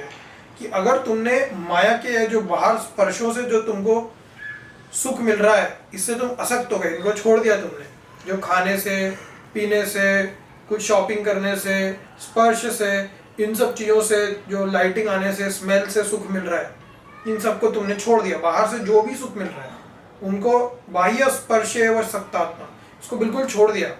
विन्दत्यात्मनि यत् सुखम, और फिर इंटरनली सुख ढूंढने की कोशिश करी, तो स ब्रह्म योग युक्तात्मा सुखम अक्षयम अश्नुते। तो उसको ब्रह्म योग का सुख मिलेगा, जो ध्यान योग का सुख है वो मिलेगा, और वो जो सुख है वो अक्षय है, वो कभी खत्म नहीं होता। ये वो एक्चुअल इंटरनल ब्लिस की बात हो रही है। ये कौन सा श्लोक नंबर है? ये 5वें अध्याय का 21वां श्लोक है। वापस पढ़ो और इसका एक बार सही से सिंपल भाषा में। बाह्य स्पर्शेष्व सत्तात्मा विन्दत्यात्मनि यत् सुखम स ब्रह्म योग युक्तात्मा सुखम अक्षयम अश्नुते। कि जो बाहर के स्पर्श को, ये बहुत इंपॉर्टेंट है, इसको अंडरलाइन कर ले चाहता हूं कि ये करने के लिए तुझे बाहर के जो सुख है वो छोड़ना। अगर तुझे अंदर का सुख ढूंढना है तो फॉर द टाइमिंग तुझे बाहर के सारे सुख छोड़ने पड़ेंगे। वो जैसा वो बोलते हैं ना उसको डोपामिन डिटॉक्स, समझता है क्या होता है? नहीं, मुझे नहीं पता कि बेसिकली डोपामिन डिटॉक्स करते हैं ना लोग, क्या होता है ये। कि थोड़े दिन के लिए इंस्टाग्राम और ये सब छोड़ देते हैं, हाँ। या मतलब कुछ चीजों को छोड़ देते हैं थोड़े टाइम के लिए, तो उसमें बाद में बहुत ज्यादा प्लेजर आता है, थोड़ी सी भी करते हैं तो ऐसा देखा है तूने? नहीं, सुना है? हाँ सुना है, पर मेरे को इतना इसमें इंटरेस्ट ही नहीं है। नहीं इंटरेस्ट नहीं है, मैं तेरे को बता रहा हूँ। हाँ, तो वो बेसिकली यही लॉजिक होता है कि तुझे ना बाहर के सुख छोड़ने पड़ेंगे अगर तुझे अंदर का सुख ढूंढना है, तो लिखा है भगवान ने। तो अगर तू बाहर के सुख बिल्कुल छोड़ देगा, उनमें तूने समझ लिया कि इसमें सुख है ही नहीं, असलियत में होता ही नहीं उनमें सुख, क्योंकि आगे भगवान बताते भी है कि इसके अगले श्लोक में बोलते हैं कि ये ही संस्पर्श जा अभोगा दुख यो न एवते आध्यात्मवंत कौन्तेय न तेषु रमते बुधा।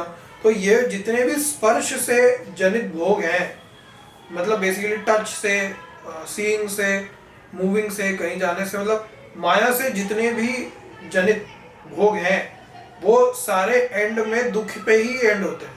उनमें एंड में तुझे दुख ही मिलेगा, ही लगा ले, ही एव लिखा है, एव आध्यात्मवंत कौन्तेय, क्योंकि इनका आदि और अंत होता है अर्जुन। नतेषु रमते बुधा, तो जो होशियार लोग हैं वो इनमें कभी भी रमते नहीं है। रमते समझता है, प्लेजर नहीं लेते, कभी भी नहीं लेते जो भी माया से जनित सुख है। एक्चुअली ब्रह्मचर्य की डेफिनेशन ही यही है। ब्रह्मचर्य समझता है? तो चर्य समझता है? चर्य मतलब चारण करना, गौचारण होता है चारण, तो जैसे फीड करना, फीड, जैसे गौचारण होता है ना कि गौ चारा खाती है तो चरती है, समझा? चरना मतलब फीड करना। जैसे दिनचर्या होता है, दिन का फीड होना। हाँ, दिनचर्या, रूटीन होता है चर्या। दिनचर्या का मतलब होता है कि दिन में तू खुद को क्या क्या फीड कर रहा है, वो दिनचर्या होता है। मतलब ये सब फीड है, वही तो मैं बता रहा हूँ, माया भी तो खुद को फीड कर रहा है, क्या देख रहा है वो भी फीड होता है तुझे, क्या सुन रहा है वो भी फीड होता है। तो दिनचर्या मतलब दिन में तू खुद को क्या फीड कर रहा है, गौचर्या मतलब गाय क्या फीड हो रही है।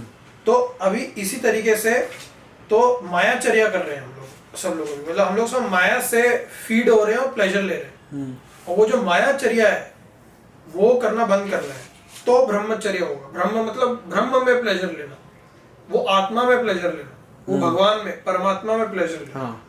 और उसके लिए माया के प्लेजर छोड़ने पड़ते हैं, तो वो मिलता है।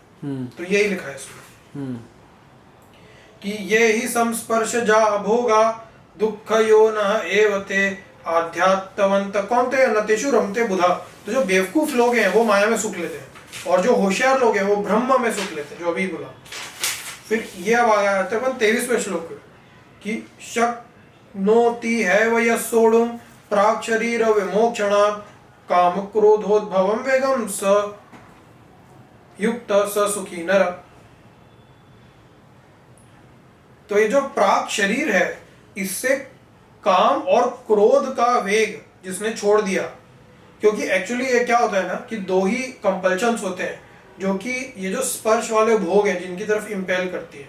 और ये अर्जुन का 3रे अध्याय में भी क्वेश्चन था कि अनिच्छन अपि वाष्णेय बलादीव नियोजित, कि पाप करने के लिए पुरुष क्यों मोटिवेट हो जाता है। अतः केन प्रयुक्तोयम पापम चरति पुरुष अनिच्छन्नपि वाष्णेय बलादीव नियोजित। ये 3रे अध्याय का 36वां श्लोक है। अर्जुन पूछता है कि पाप करने के लिए या माया पे फीड करने के लिए अपनी इच्छा के विरुद्ध वश में आके बल में जैसे नियोजित हो कोई और कर रहा है, ऐसा कैसे इंसान पाप कर देता है, जबकि इंसान को सब पता है कि ये सही है मेरे लिए, ये गलत है, इससे मेरा अच्छा होगा, इससे मेरा बुरा होगा, बट फिर भी वो क्यों पाप कर देते। जैसे कल मैंने एग्जांपल लिया था ना कि एक हिरण होता है, पाप और पाप का मतलब समझना है। पाप मतलब जो माया में अंदर लेके जा रहा है उसको पाप बोलते हैं, जो माया में ऊपर लेके जाता है उसको पुण्य बोलते हैं। सिर्फ यही मतलब पाप पुण्य जो जनरल डेफिनेशन है सब गलत है। जो माया में अंदर लेके जाए वो पाप, जो माया में ऊपर लेके माया से आपको धीरे धीरे बाहर निकाल रहा है वो पुण्य है, वो पुण्य है, करेक्ट। जो माया में लेके जा रहा है वो पाप है। तो जैसे फॉर एग्जांपल मैंने लिया था कि एक पतंगा होता है, ठीक है, पतंगा पता है, हाँ, मौत या कोई लाइट का कीड़ा, हाँ, वो जब मशाल जलती होती है तो उसकी तरफ जाके उसके अंदर जल जाता है, क्योंकि वो लाइट से इतना अट्रैक्टेड है, वो खुद की मौत देख लेता है। मतलब समझ रहा है। अब ऐसे ही हिरण होता है, तो हिरण को ना अच्छी आवाज या ध्वनि से काफी अट्रैक्ट हो जाता है वो। तो जो शिकारी होता है वो हल्की सी ध्वनि ऐसे करता है, कुछ कुछ घुंघरू बजाता है और वो हिरण भागते भागते वहां जाता है और वो जाल में अटक जाता है। जो एक मधुमक्खी होती है ना, वो मधुमक्खी लकड़ी में भी छेद कर सकती है, बट वो क्या होता है कि जब कमल होता है तो वो दिन के समय पे कमल के अंदर जाके बैठ जाती है और वो सुगंध में इतना मोहित हो जाती है कि निकलना ही भूल जाती है, और फिर कमल बंद हो जाता है, ऑक्सीजन कट हो जाती है और वो मर जाती है उसके अंदर ही, जबकि वो आराम से छेद करके निकल सकती है, बट वो अपने प्लेजर में मर जाती है। और इसी तरीके से जो मछली होती है वो अपनी जीवान के कारण अटक जाती है, कि वो अपनी जीवान के कारण खुद की मौत कर देती है। तो ये माया फंसाती है बेसिकली। और ये सब की तो एक ही इंद्रियों से भर जाते हैं। इंसान की तो पांचों की पांचों इंद्रियां बड़ी मतलब वो है, इंसान की पांचों इंद्रियां उसको मार सकती है बहुत आराम से, और मतलब माया में डीप लेके जा सकती है। तो अर्जुन यही पूछता है कि ये पाप क्यों करता है, तो उसका एक ही रीजन जो यहाँ रिपीट हुआ है, भगवान बोलते हैं कि काम एष क्रोध एष रजोगुणो समुद्भव महाशनो महापापमा विद्येनमिय वैरिणम। कि अर्जुन पाप का या माया में नीचे ले जाने के सिर्फ दो ही इंपेलिंग रीजन है। ठीक है, माया तो कुछ भी करेगी, माया तो आपके सामने अच्छा खाना भी लाएगी, बुरा खाना भी लाएगी, अट्रैक्टिव चीजें भी लाएगी, डिस्पेलिंग चीजें भी लाएगी, सब लेके आएगी। वो माया पे कंट्रोल नहीं है। कर्मण्यवाधिकारस्ते मा फलेषु कदाचन, कि आपका माया पे तो कंट्रोल नहीं है, माया कुछ भी लेके आ जाएगी आपके सामने। पर आपको क्या इंपेल करता है, आपको डिजायर, आपकी डिजायर है जो एक्चुअली में इंपेल करती है। और फिर क्रोध, यही दो चीजें हैं जो कि आपको इंपेल करते हैं पाप करने के लिए, जानते हुए कि ये मेरे लिए सही है, वो गलत काम करने के लिए। तो यही भगवान 23वें श्लोक में बोलते हैं कि क्योंकि पिछला वही था कि ये जो संस्पर्श भोग है, जो माया के भोग हैं, इसकी तरफ क्यों, जब इनको लोगों को पता है कि ये उनके लिए गलत है, तब भी क्यों लोग जा रहे हैं? क्योंकि जो इंटेलिजेंट लोग हैं और जो बेवकूफ लोग हैं उनको भी पता है, बट वो अनिच्छन अपि वश में आके चले जाते हैं। सिर्फ उसके दो ही रीजन है, काम एश, क्रोध एश, कि वो या तो उनके अंदर डिजायर है या फिर क्रोध में वो ये डिसीजन कर देते हैं। सिर्फ यही दो है, यही दो चीजें हैं जो माया का आपको माया की तरफ भोग करने के लिए प्रेरित करती है। जबकि इंटेलिजेंट लोगों को पता है कि माया के भोग से दुख ही मिलना है। गीता में लिख दिया, भगवान ने क्लियर लिख दिया कि ये ही संस्पर्श जाव होगा, दुख योनय एवते, दुख में ही एंड अप होगा। कोई भी संस्पर्श कब होगा, कोई उसमें लोड ही मतलब कोई डाउट ही नहीं होता। और शरीर में यही है, काम और क्रोध से उद्भव हुआ हुआ वेग अगर किसी ने चेक कर लिया तो वो एक्चुअली में ये जो प्लेजर है इसको ढूंढ सकता है। और फिर भगवान बोलते हैं जो तू श्लोक पूछ रहा है कि यो अंतः सुखो अंतराराम, जो अंतःकरण का सुख ढूंढ लेता है, बाह्य स्पर्श का नहीं, अंतःकरण का जिसने सुख ढूंढ लिया, यो अंतः सुखो अंतराराम, अंदर उसने आराम, अंदर रम गया वो, तथा अंतर ज्योतिरेवच, उसने अंदर की ज्योति से प्लेजर लेना चालू कर दिया। सब योगी ब्रह्म निर्वाणम, उसकी ब्रह्मचर्या होगी। अब वो माया पे फीड नहीं कर रहा, वो ब्रह्मचर्या कर, ब्रह्म पे फीड कर रहा। ब्रह्म निर्वाणम बोला हूं, ब्रह्मचर्या नहीं बोला, नहीं, मैं बता रहा हूं, निर्वाणम। मैं वही बता रहा हूँ तुझे, ब्रह्म पे चारण कर रहा है ना तू, ब्रह्म से प्लेजर ले रहा है, तू ब्रह्म का चारण कर रहा है, तो उसका ये ब्रह्मचर्या ही है कि तू ब्रह्म से प्लेजर लेने का मतलब ब्रह्म पे फीड कर रहा है। तो वही है कि यतन तो सुखो अंतराराम, अंतराराम वो तो मैं समझ गया, वही ब्रह्मचर्या की तो ब्रह्म पे फीड कर रहा है। तथा अंतर ज्योतिरेवय स योगी ब्रह्म निर्वाणम, उस योगी को जो इनफ टाइम तक ब्रह्मचर्या करेगा, ब्रह्म पे फीड करेगा, उसको ब्रह्म निर्वाण मिलेगा। ब्रह्म भूतोऽधिगच्छति, और वो ब्रह्म भूत में चले जाएगा, कंप्लीटली ब्रह्म भूतोऽधिगच्छति, मतलब माया उसकी खत्म हो जाएगी। ब्रह्म निर्वाण, निर्वाण समझता है क्या? ब्रह्म निर्वाण, हाँ,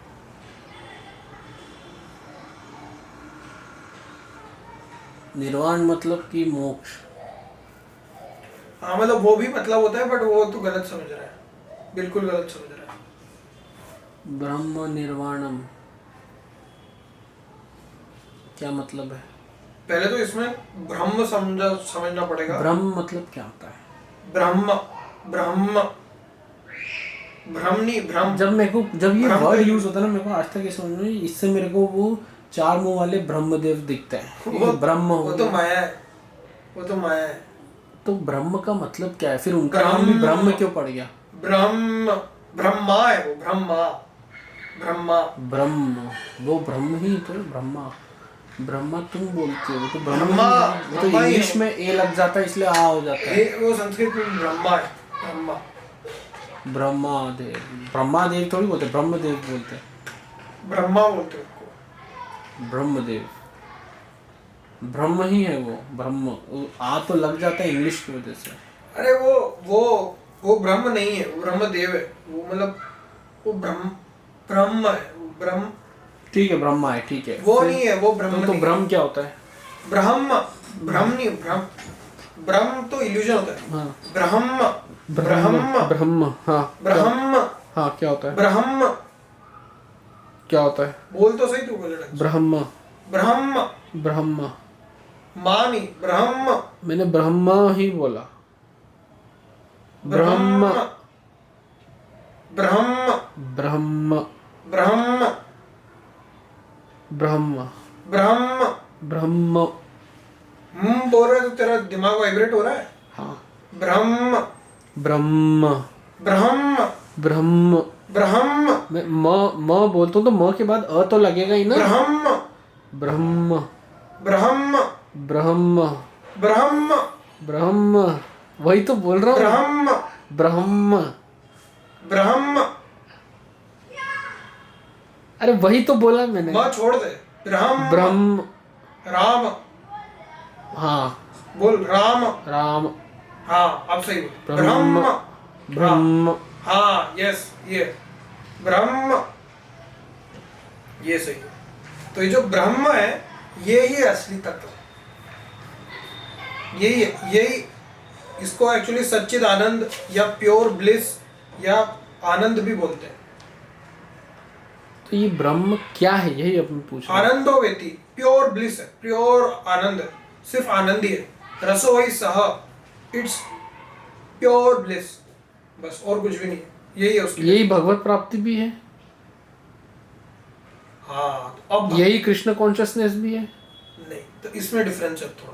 तो अब यही है, यहीं पे अपन आ गए। तो अब ब्रह्म तो देखो समझ गया क्या है, प्योर। अब निर्वाण क्या है, अब ये समझ, क्योंकि इसके लिए हम ब्रह्म निर्वाण के लिए हम लोग ब्रह्म समझ रहे हैं। तो ब्रह्म तो देखो प्योर ब्लिस हो गया। अब निर्वाण क्या है, क्या है वाण, वाण क्या होता है? नहीं पता। वाण मतलब जैसे वाणी, वाणी, या ये जो इसको बोलते हैं ना वाण, वाण बोलते हैं इसको, क्या होता है? जो धनुष तो बाण, बाण होता है। हाँ वो वाण, वाण ही उसका है, वाण ही। मतलब बेसिकली जितनी भी वाइब्रेटिंग चीजें होती हैं उनको वाण बोलते हैं। जैसे मेरी वाणी है तो ये वाइब्रेट करती है तब तुझ तक पहुंचती है, तो वाण मतलब वाइब्रेशन होता है, जो कि इसको भी वाण इसलिए बोलते हैं। ये कहाँ वाइब्रेट ये वाइब्रेशन से जो छूटता है जब पकड़ के, वो बाण जो होता है वो वाइब्रेशन से छूटता है। अच्छा ठीक है, वो तो छूटने के बाद वो उसका जो धागा है वो धन, देखा आपने जो होठ होते हैं वो भी धनुष बाण जैसे होते हैं। हाँ। तो वाण का मतलब वाइब्रेशन होता है, और निर्वाण, निर्वाण मतलब विदाउट वाइब्रेशन। तो ये जो पूरी माया है ना, एक्चुअली ये पूरी वाण है, ये वाइब्रेशन है।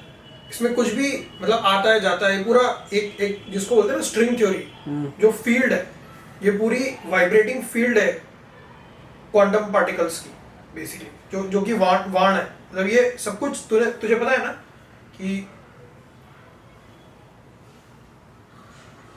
It is both wave and particle, everything is both wave and particle. ये पढ़ा है तूने फिजिक्स में? हाँ। Schrodinger wave equation, quantum mechanics यही है, हाँ, कि every particle is a wave at the end of the day. जो एटम है it can be also written as it is a wave basically. ठीक है। तो ये सब कुछ एक क्वांटम मैकेनिकल फील्ड है जिसके अंदर सब कुछ जो भी तेरे रियलिटी में आ रहा है वो वाइब्रेशंस है। और जो ब्रह्म है वो प्योर प्लेजर है, और वो भी तुझे कभी कभार टच होता है, कभी कभार तू उस तक पहुंच गया, पर वही है कि तूने उसको टच कर लिया, वो एक उसका स्पर्श कर लिया, वो एक चीज है। वो भी इसमें लिखे कि ब्रह्म को तूने स्पर्श कर लिया, और एक एक तेरा ब्रह्म निर्वाण हो गया। अब वो जो प्लेजर निर, अब तूने वाण तो बता दिया, वाइब्रेशन निर क्यों लगा उसके आगे? हाँ, निर मतलब विदाउट वाइब्रेशन, विदाउट चेंज, ऐसा प्लेजर है। यस, कि अब वो चेंज नहीं होगा, अब वो जा नहीं सकता। तो वो कृष्ण कॉन्शियसनेस है क्या प्रभुपाद की? वो Krishna consciousness all the time, मतलब वो ऐसी कॉन्शियसनेस आ गई तुझे कि अब वो जा नहीं कृष्ण यही है, आप कृष्ण को अटेन कर लिया ऐसा। अब वो जाएंगे भी नहीं, वो निर्वाण हो गया। अब वो तुझे प्लेजर जो है वो जा ही नहीं रहा है। ऐसा नहीं कि प्लेजर आया और गया, फिर तो तेरा योग है, वो योग की अभी साधना चल रही है। और फिर एक है जो एक्चुअल में योग, एक्चुअली यही इसकी ब्यूटी है कि जो प्रोसेस है ना, जहाँ पे कि तू उसकी साधना कर रहा है उसको भी योग बोलते हैं, और जो अटेनमेंट है उसको भी योग बोलते हैं। तो जो गुरु है वो भी श्री कृष्ण है, और जिन तक पहुंचना है वो भी भगवान भी श्री कृष्ण है। समझा? तो ये ब्रह्म जो स्पर्श है वो ये है कि तूने जो स्पर्श किया उसको, बट अब वो निर्वाण हो गया, अब वो जाएगा ही नहीं, अब वो निर्वाण हो गया। तो ज्योति रेवय है, तो अपने अंदर ज्योति, फिर कैसी ज्योति की बात हो रही है यहाँ पे? कौन सी ज्योति है, अब कौन सी लाइट है जो अपने अंदर ऐसी आती है जिसको ये बोल रहे हैं कि? वो तो तेरे को देखना पड़ेगा, वो सुख जब तुझे एक्सपीरियंस होगा तब तेरे को ज्योति दिखेगी। तो वो फुल टाइम ऑन रहती है क्या? नहीं, वो निर्वाण होगा तब वो फुल टाइम ऑन रहेगी। नहीं तो वो आएगी, वो आएगी जाएगी। तो ये जो कमल खिलता है 4 पेटल 6 पेटल, ये क्या, ये वही है, वही ज्योति है? अब वो तो मेरे को नहीं पता, बट वो कमल में तुझे सुख हुआ, हाँ, वो उस टाइम अलग ही लेवल, मतलब सब चीज से डिटैचमेंट वाला हो जाता है एकदम। सुख, हाँ, बहुत ही ultimate.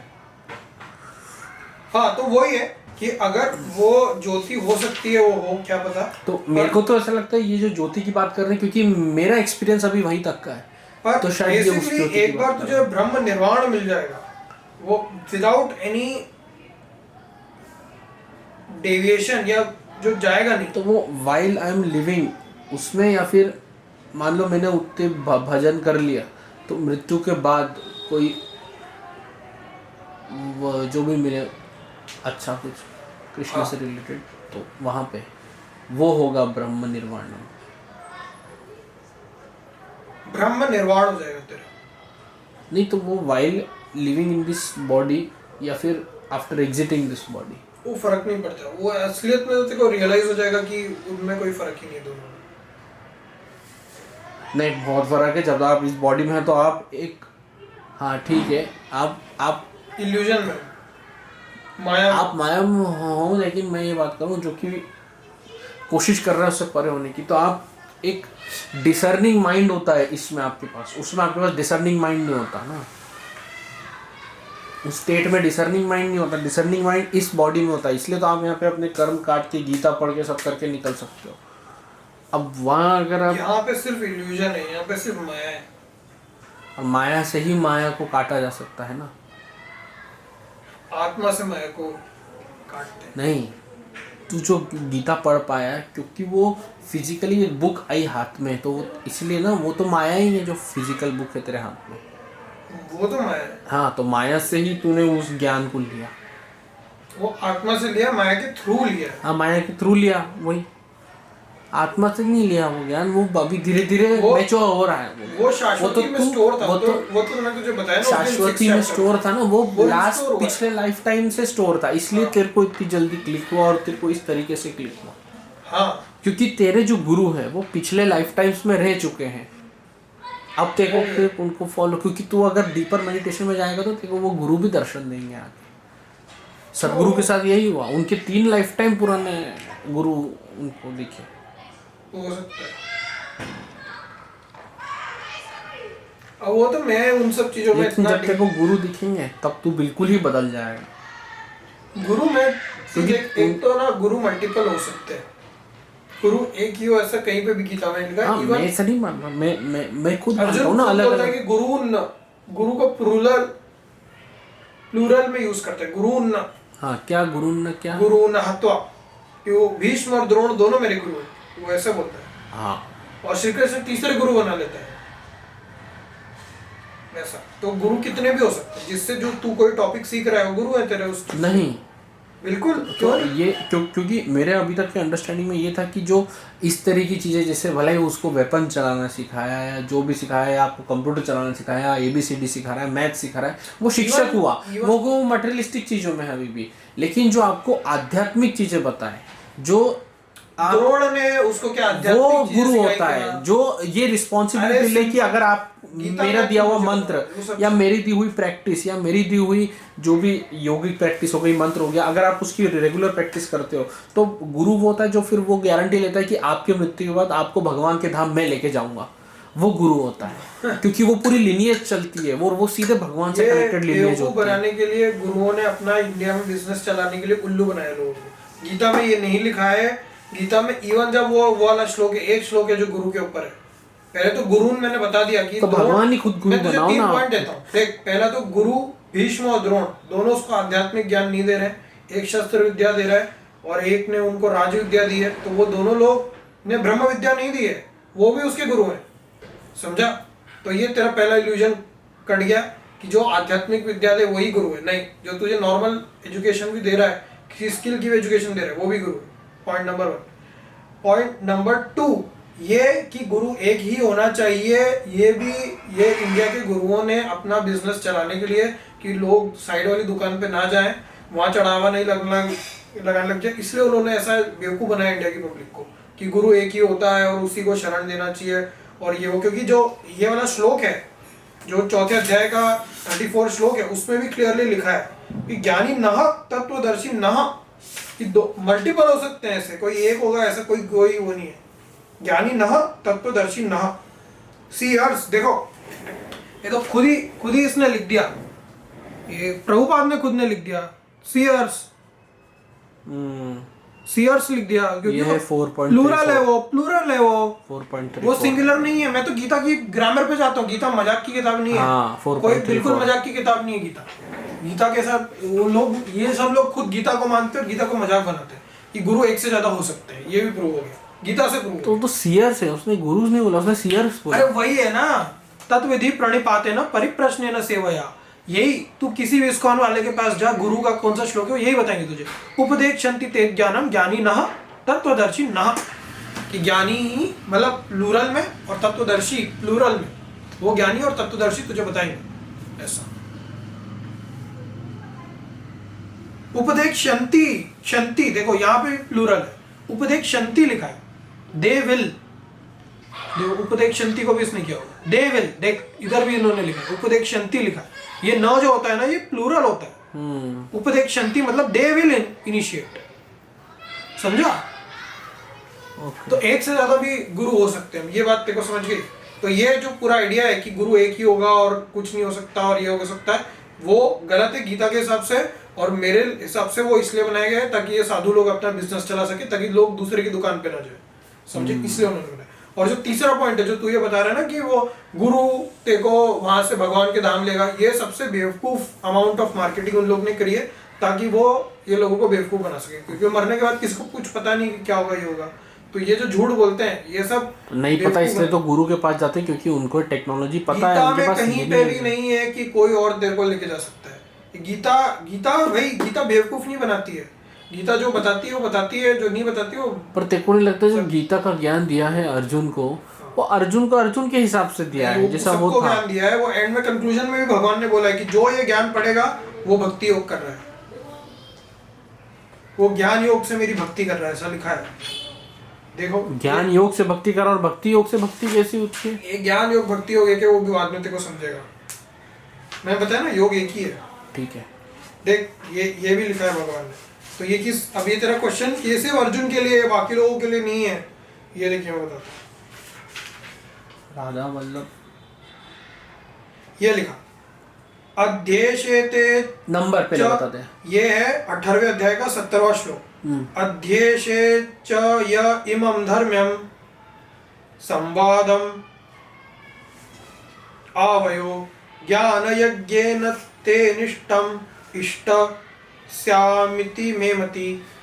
And I declare that he who studies this sacred conversation of ours is worshipping me by his intelligence. फिर आगे पढ़, ये 18वें अध्याय का he who and I declare, Shri Krishna बोल रहे हैं कि he who studies this sacred conversation, studies यानी आप पढ़ो इसको। हाँ, तो उस टाइम तो वो बोल रहे, लेकिन उनने ये सोच लिया कि कोई ये लिखी जाएगी, किताब बनेगी और लोग पढ़ेंगे।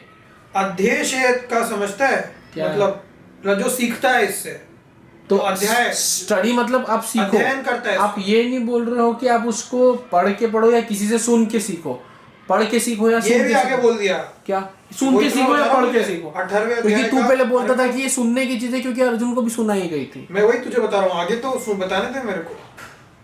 तो उसके आगे बोलते हैं कि श्रद्धावान अनसूयश्च शृण्वन् याद अपि यो नरः सोऽपि मुक्त शुभान लोकान प्राप्य पुण्यात् कर्मणा। ले क्या बोल दिया? And one who listens this with faith without envy becomes free from sinful reactions and attains to the auspicious planets where the pious dwell. उसको पुण्य कर्म मिलते हैं। मतलब बेसिकली वो ये बोल रहे हैं कि ये सिर्फ अर्जुन के लिए नहीं है, जो भी इसको पढ़ेगा और समझेगा, जो भी इसका अध्ययन करके इम्प्लीमेंट करेगा। पर तूने बोला सुनेगा बिना एनवी करे। हाँ, और ये छोड़ना, ये तो लास्ट का मैं तुझे बता रहा हूँ। इसके पहले कितनी बार भगवान ने बोला कि न मे भक्त प्रणश्यति, मेरे भक्तों को कुछ नहीं होता। मतलब अर्जुन को ऑल तो बता रहे हैं, बट सारी बातें बताई तो तेरा कहना है भक्त वो हुआ जो गीता पढ़ता है, भगवान का भक्त। क्योंकि वो इस्कॉन वाले, इस्कॉन के हरे कृष्ण मूवमेंट वाले जो एक थे, उन्होंने बोला आप भक्त कैसे बनोगे? हरे कृष्ण महामंत्र जप के, गीता 16 माला। तो आप उनकी जितनी माला ज्यादा करोगे उतने बढ़िया भक्त। मतलब वो भी एक तरीका हो सकता है, पर वो ओनली तरीका ये बात है। हाँ। वो भी एक तरीका हो सकता है भक्त बनने का, वो भी हो सकता है। हाँ है, मतलब स्मरण करना, कीर्तन करना, भगवान का नाम जप है। वो प्रेमानंद जी बोलते नाम जाप करो। हाँ वो है तरीका, वो भगवान भी बोलते हैं कि ये आता है, ये 9वें चैप्टर में, एक्चुअली 8वें चैप्टर और 9वें चैप्टर में दोनों में आता है कि जो मेरा दृढ़ता से भजन करता है वो बिल्कुल भक्त है। हाँ, अब मेरे को भजन बता, भजन का क्या मतलब है? क्योंकि प्रेमानंद जी भी इसको बहुत वेरिएबली यूज करते हैं नाम जाप के साथ। तो भजन मतलब वो मंजीरा लेके, तबला ढोलक लेके बैठो और उसको गाओ, वो भजन हुआ? या फिर वो हरे कृष्ण कृष्ण कृष्ण माला लेके बैठो वो भजन हुआ, वो भजन हुआ। भजन नहीं होते। तो फिर भजन क्या होता है? प्रेमानंद जी किस सेंस में बोले? देखिए ये है 9वें अध्याय का 14वां श्लोक। सततम कीर्तयन्तो माम यतन्त्यश्च दृढ़व्रता नमश्चन्त्यश्च माम भक्त्या भक्त्या नित्ययुक्त उपासते। कि सततम कीर्तयन्तो माम, हमेशा मेरा कीर्तन करता है, मतलब जो तू हरे कृष्ण बोल, हाँ। ये भगवान का कीर्तन है। माम यतन्त्यश्च दृढ़व्रता, दृढ़ता से जो ये लोग करते हैं ना, जो तो इसको कीर्तन माला पे भी हुआ, वो भी कीर्तन है, या वो मंजीरे के साथ हुआ और वो पूरा? हाँ नहीं वही तो, अब वही मैं तेरे को आंसर करता हूँ। नमश्चन्त्यश्च माम भक्त्या, जो मुझे नमस्कार करता है वो मेरा भक्त है और नित्य युक्त उपासते। तो भजन हरे कृष्ण महामंत्र इन दैट सेंस भजन नहीं है। जो कीर्तन मर्जान के बोलना वो भी भजन नहीं है। भजन होता है, भजन भज भज धातु से आता है। भज भज समझता है? नहीं, क्या? भज मन राधे, राधे राधे गोविंद। हाँ मतलब भज मन राधे राधे राधे गोविंद। भज भज धातु से बनता है। भज मतलब आधा करना किसी चीज को। भजन असली में भजना मतलब किसी चीज को उसको भगवान का भजन करना मतलब भगवान को आधा कर देना। नहीं, वो भज मन राधे, मन को आधा करना। जैसे ऐसा होता है ना कि अगर मुझे कोई बहुत अच्छा लगता है तो मैं उसको देता हूँ, तो मैं भजन करके मेरा रोटी तोड़ के मैं उसको देता हूँ, समझ रहा है? वो भजन होता है कि मैंने इसको दिया, समझ रहे हो? कि कोई बच्चा था सड़क पे, तो अब मैंने मेरे पास दो केले थे, विभाजन। हाँ वो भजन होता है कि मैंने एक केला तोड़ के उसको दे दिया, कि मुझे क्योंकि फील हो रहा था कि भाई क्या खाएगा क्या, तो वो भजन। तो भगवान का भजन मतलब तो भगवान जो यहाँ उनकी सेंस में क्या भजन है? तो यही होता है कि तू अपने मन को भजन कर रहा है, मन से भजन कर रहा है। भजन मन कि तू अपने मन में भगवान को जगह दे रहा है कि भगवान मैं आपके बारे में सोच रहा हूँ, मैं अपने मेंटल दिमाग तो क्या मैं हरे कृष्ण महामंत्र के टाइम उनको नहीं दे रहा? वो उनको तो तेरे को क्वेश्चन हो रहा है तो तू नहीं दे रहा है। नहीं, मैं तो तेरे को बोल रहा हूँ क्योंकि तू हरे कृष्ण महामंत्र को भजन नहीं मान रहा है। मैंने ऐसा नहीं बोला हरे कृष्ण महामंत्र भजन नहीं है। तो फिर वो क्या है? कीर्तन। वो कीर्तन अब वो मैं तो भी मतलब वो मैं अब उसका पॉइंट है कि किस भाव से किया जा रहा है, वो उस पे फोकस है, ना कि हरे कृष्ण मंत्र पर। तो हरे कृष्ण महामंत्र तो तू एक तोते को भी करवा सकता है, तू एक अलकायदा के इंसान को भी करवा सकता है, आईसिस के इंसान को भी करवा सकता है, पर वो भाव ही नहीं है ना। वो भाव है, वो भाव से भजन होता है कि तूने पहले भाव बनाया और अब तू श्री कृष्ण को कुछ दे रहा है, उसको भजन बोलते हैं। तब तू उनको पत्रम पुष्पम फलम तोयम यो मे भक्त्या प्रयच्छति तदाहम भक्तुपरीतम अश्नामि प्रयतात्मना। कि ये 9वें अध्याय का 26वां श्लोक कि अब तू उनको पत्र पुष्प फल कुछ भी तोड़ के दे दे, मतलब कुछ भी दे दे उनको, वो भजन होता है। कि तूने सिर्फ मन में जगह दे दी अपने, वो भजन होता है। तूने कीर्तन किया, जैसे अब हरे कृष्ण कृष्ण कृष्ण हरे हरे, हरे राम राम राम हरे हरे। अब वहां पे तू बोल रहा है कि हाँ श्री हरे मतलब भगवान हरि है, श्री कृष्ण हरि है, राम हरि है, वो सब एक ही है। तो तू उनका कीर्तन कर रहा है कि ये, अब तू जानता है कि हरि कौन है? तू जानता है हरि कौन है? नहीं। महायोग तो गीता पढ़नी पड़ेगी उसके। हरि मतलब मेरे को लगता है हरि उनको बोलते हैं जो विष्णु भगवान है, ऐसा मेरे को लगता है। हाँ, और जो भी विष्णु भगवान के अवतार हो गए तो वो भी इसलिए इनडायरेक्टली हरि हो गए। हरि मतलब तू उनको भगवान बोलो, जो हर ले वो हरि। हरि बोल, मतलब जो तेरे सारे प्रॉब्लम सॉल्व कर दे, हरि बोल, उसको हरि बोलते हैं। जो मतलब ऑल माइटी है, जो कुछ भी कर सकता है, वो हरि है। वो तेरा कोई प्रॉब्लम छीन सकता है, वो हरि है। वो कुछ भी हर सकता है, हरि। तो हरि कृष्ण कृष्ण कृष्ण हरि हरि, हरि राम राम राम हरि हरि। तो वो अगर तेरा भाव नहीं है और तू कर रहा है तो वो भजन नहीं है। और अगर तेरा भाव है तो तू कुछ बोल भी नहीं रहा, सिर्फ तू सोच रहा है, सिर्फ मानसिक भजन हो सकता है, बिना बोले भी भजन हो सकता है। ऐसा तो ये है भजन का रहस्य कि भजन भाव से होता है। जैसे अगर तो अब तो भ्रमण पे थे अपन, तुझे सच में ऐसा भाव आ रहा है क्या कि मैं भगवान को खिला रहा हूँ?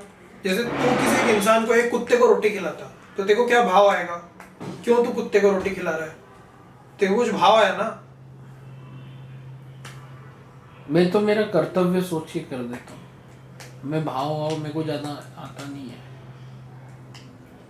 नहीं तेरे को आया ना कि कुत्ता बेचारा क्या खाएगा तो तूने खिला दिया, ऐसा नहीं, वो मेरे को तो ये रहता है कोई नहीं खिलाए तो मैं खिला दूं इसको हाँ एग्जैक्टली, यस अभी के लिए। यस, वो भाव है, वो भाव है, वो उसी चीज को भाव बोलते हैं। यस, तो अगर उसके बिना हो रहा है तो वो भजन नहीं है, अगर भाव के बिना हो रहा है तो वो भजन नहीं है। क्योंकि तूने भजन किया, तूने रोटी का भजन किया, समझ रहा है, लिटरली तूने भजन करके दिया है। तूने कुछ ढूंढा कि भाई मैं उसके लिए लेके आऊं और उसको दूं, वो भजन किया तूने, माया का भजन किया तूने भगवान के लिए, समझा? ये बहुत यही कंसेप्ट है, यही है जो भजन, कितने ही लोग बोलते हैं भजन करते हैं बट भजन नहीं करते। तो फिर अपन कहते हैं ब्रह्म पे थे, उसमें ब्रह्म निर्वाण पे थे। निर्वाण क्या हो गया? निर्वाण मतलब ऐसा सुख मिल गया जो अब जा ही नहीं सकता। हाँ ठीक है। और तो वो ब्रह्म निर्वाण। ब्रह्म भूतो दिगच्छति, मतलब भूतो मतलब ब्रह्म भूतो, भूतो मतलब पंचभूत हो गया, मटेरियलिस्टिक हो गया। और ब्रह्म मतलब ब्रह्म भूतो क्या? ब्रह्मभूत अधिगच्छति, तो वो असली वो ब्रह्म को प्राप्त हो जाएगा। फिर माया लोड नहीं होगी, ब्रह्म निर्वाण हो जाएगा तो फिर माया लोड नहीं होगी। फिर ब्रह्म भूतो दिगच्छति मतलब क्या है? मतलब ब्रह्मभूत में दिगच्छति चले मतलब? जाएगा। अधिगच्छति, हाँ, अधिगच्छति वो और चले जाएगा, ब्रह्मभूत में चले जाएगा। कहाँ जाएगा ब्रह्मभूत में? अरे ब्रह्मभूत ही तो मैं पूछ रहा हूँ। अब ब्रह्म निर्वाण पता है तूने, ब्रह्मभूत मतलब बेसिकली उसकी आत्मा में माया लोड नहीं होगा ऐसा। ये जो पूरा ये पूरा वाण है, ये वाइब्रेशन है, माया वाइब्रेशन है। माया सुख दुख देती रहेगी, ऊपर नीचे हाई लो अप डाउन करवाती रहेगी, आगे पीछे ऊपर नीचे करवाती रहेगी। और एक प्योर ब्लिस है जो ब्रह्मभूत है, वो भी यही है, वो भी इधर ही है, वो हर हर हर जगह पे है। पर वो माया ना हम प्रकाश सर्वस्य योग माया समावृत मूढ़ोयम ना भी जानाति मामेभ्यः परम अव्ययम। इसी क्षण इसी जगह पे चारों तत्व है, यहीं पे हर जगह पे माया है, यहीं पे हर जगह पे आत्मा है, यहीं पे हर जगह पे योग माया है, और यहीं पे हर जगह पे भगवान परमात्मा है। चारों चीजें यहीं पे। पर जो आत्मा है उसके ऊपर माया का कवर है, उसको पूरा माया ने रैप करके रखा है, और जो परमात्मा है उसको योग माया ने रैप करके रखा है।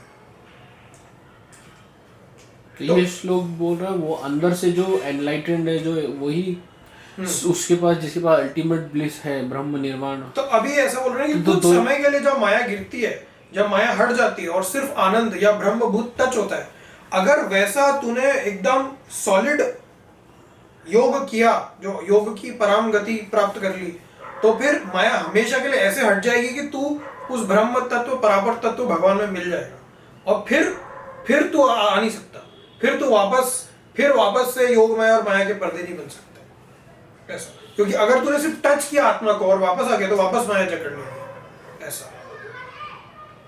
जैसा हो सकता है ना कि तूने एक शक्कर का दाना है, उसके ऊपर चींटियां हैं, मैं समझ गया, तूने कहीं और वो शक्कर के दाने को, मेरा नेक्स्ट क्वेश्चन है, लास्ट क्वेश्चन है, क्योंकि ऑलमोस्ट अपन ने 1.5 घंटा हो गया, पर तू उसको खा गया, अब नहीं हो सकता, अब चींटी नहीं लग सकती उसको। हाँ ठीक है। जो तूने बताया था सौम्य रूप, ये सौम्य रूप में जो कृष्ण भगवान को अरे तो ये सुनता है तो 26वें श्लोक तक मैं गया था, सौम्य रूप वाला मैं बताता हूँ। काम क्रोध विमुक्ता नाम यति नाम यथ चेतसाम अभी तो ब्रह्म निर्वाणम वर्तते विदितात्मना।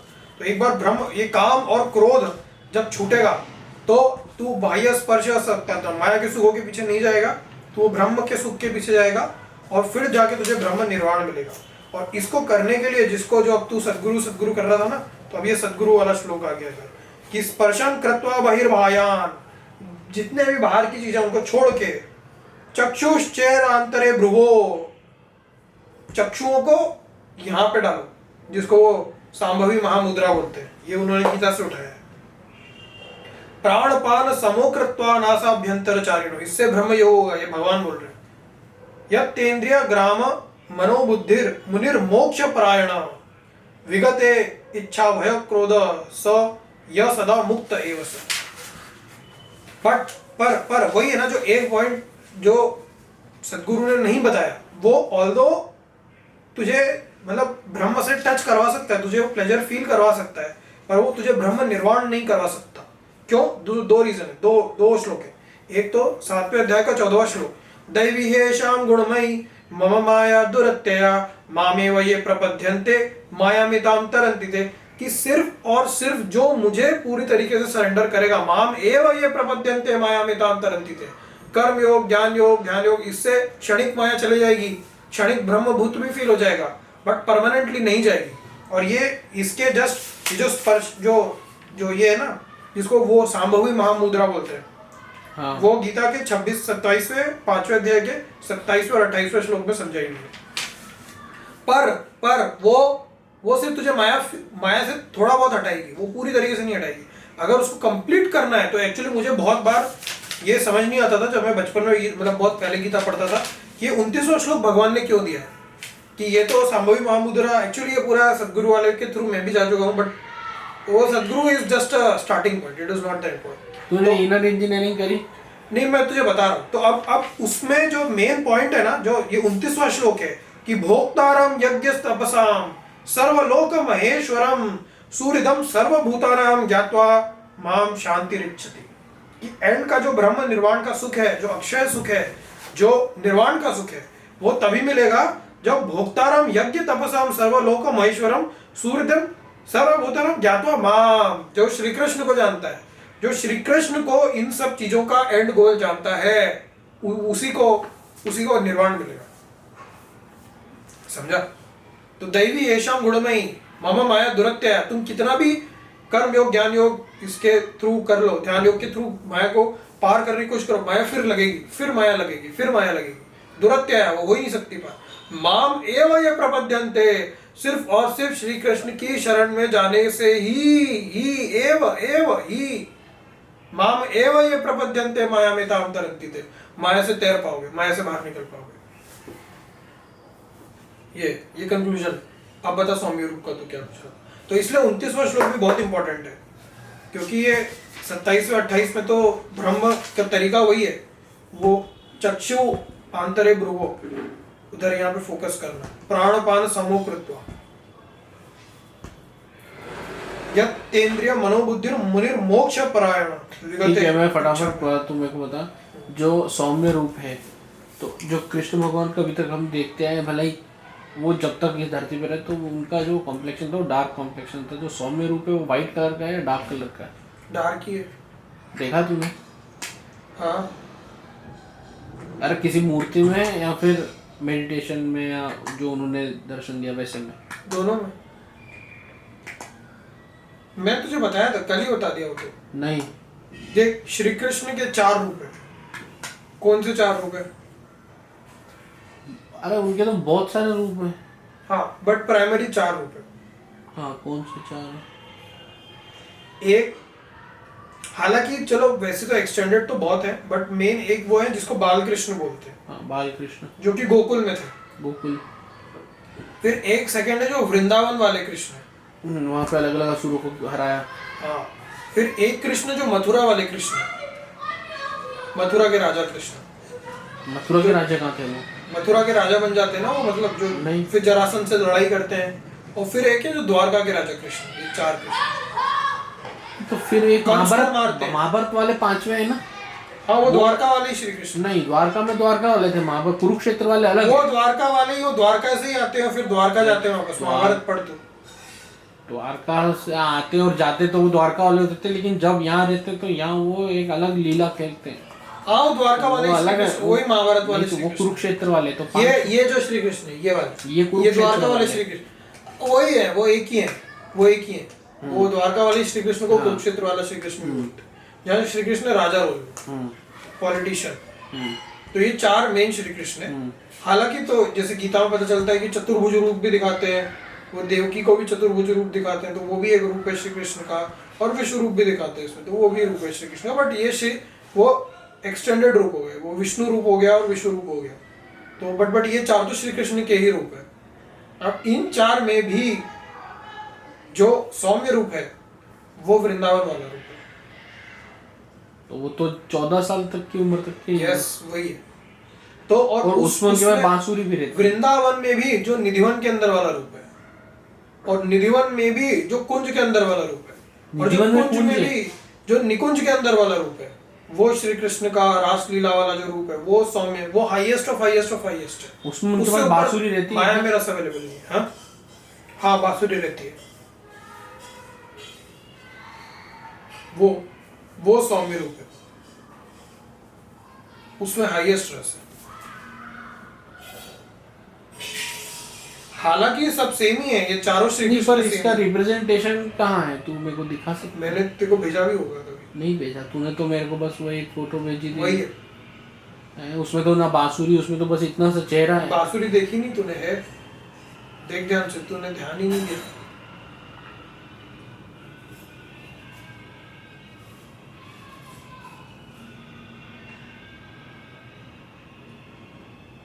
हाँ बांसुरी, छोटी सी बांसुरी।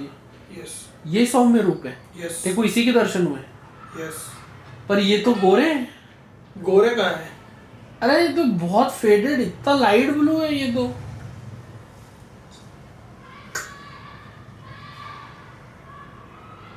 ये तो बहुत लाइट, देखो यही दर्शन हुआ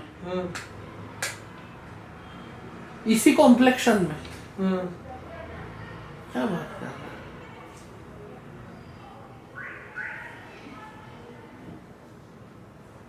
तो मेरे को लग रहा है ये तेरे हिसाब से तेरे को दिया होगा ये दर्शन।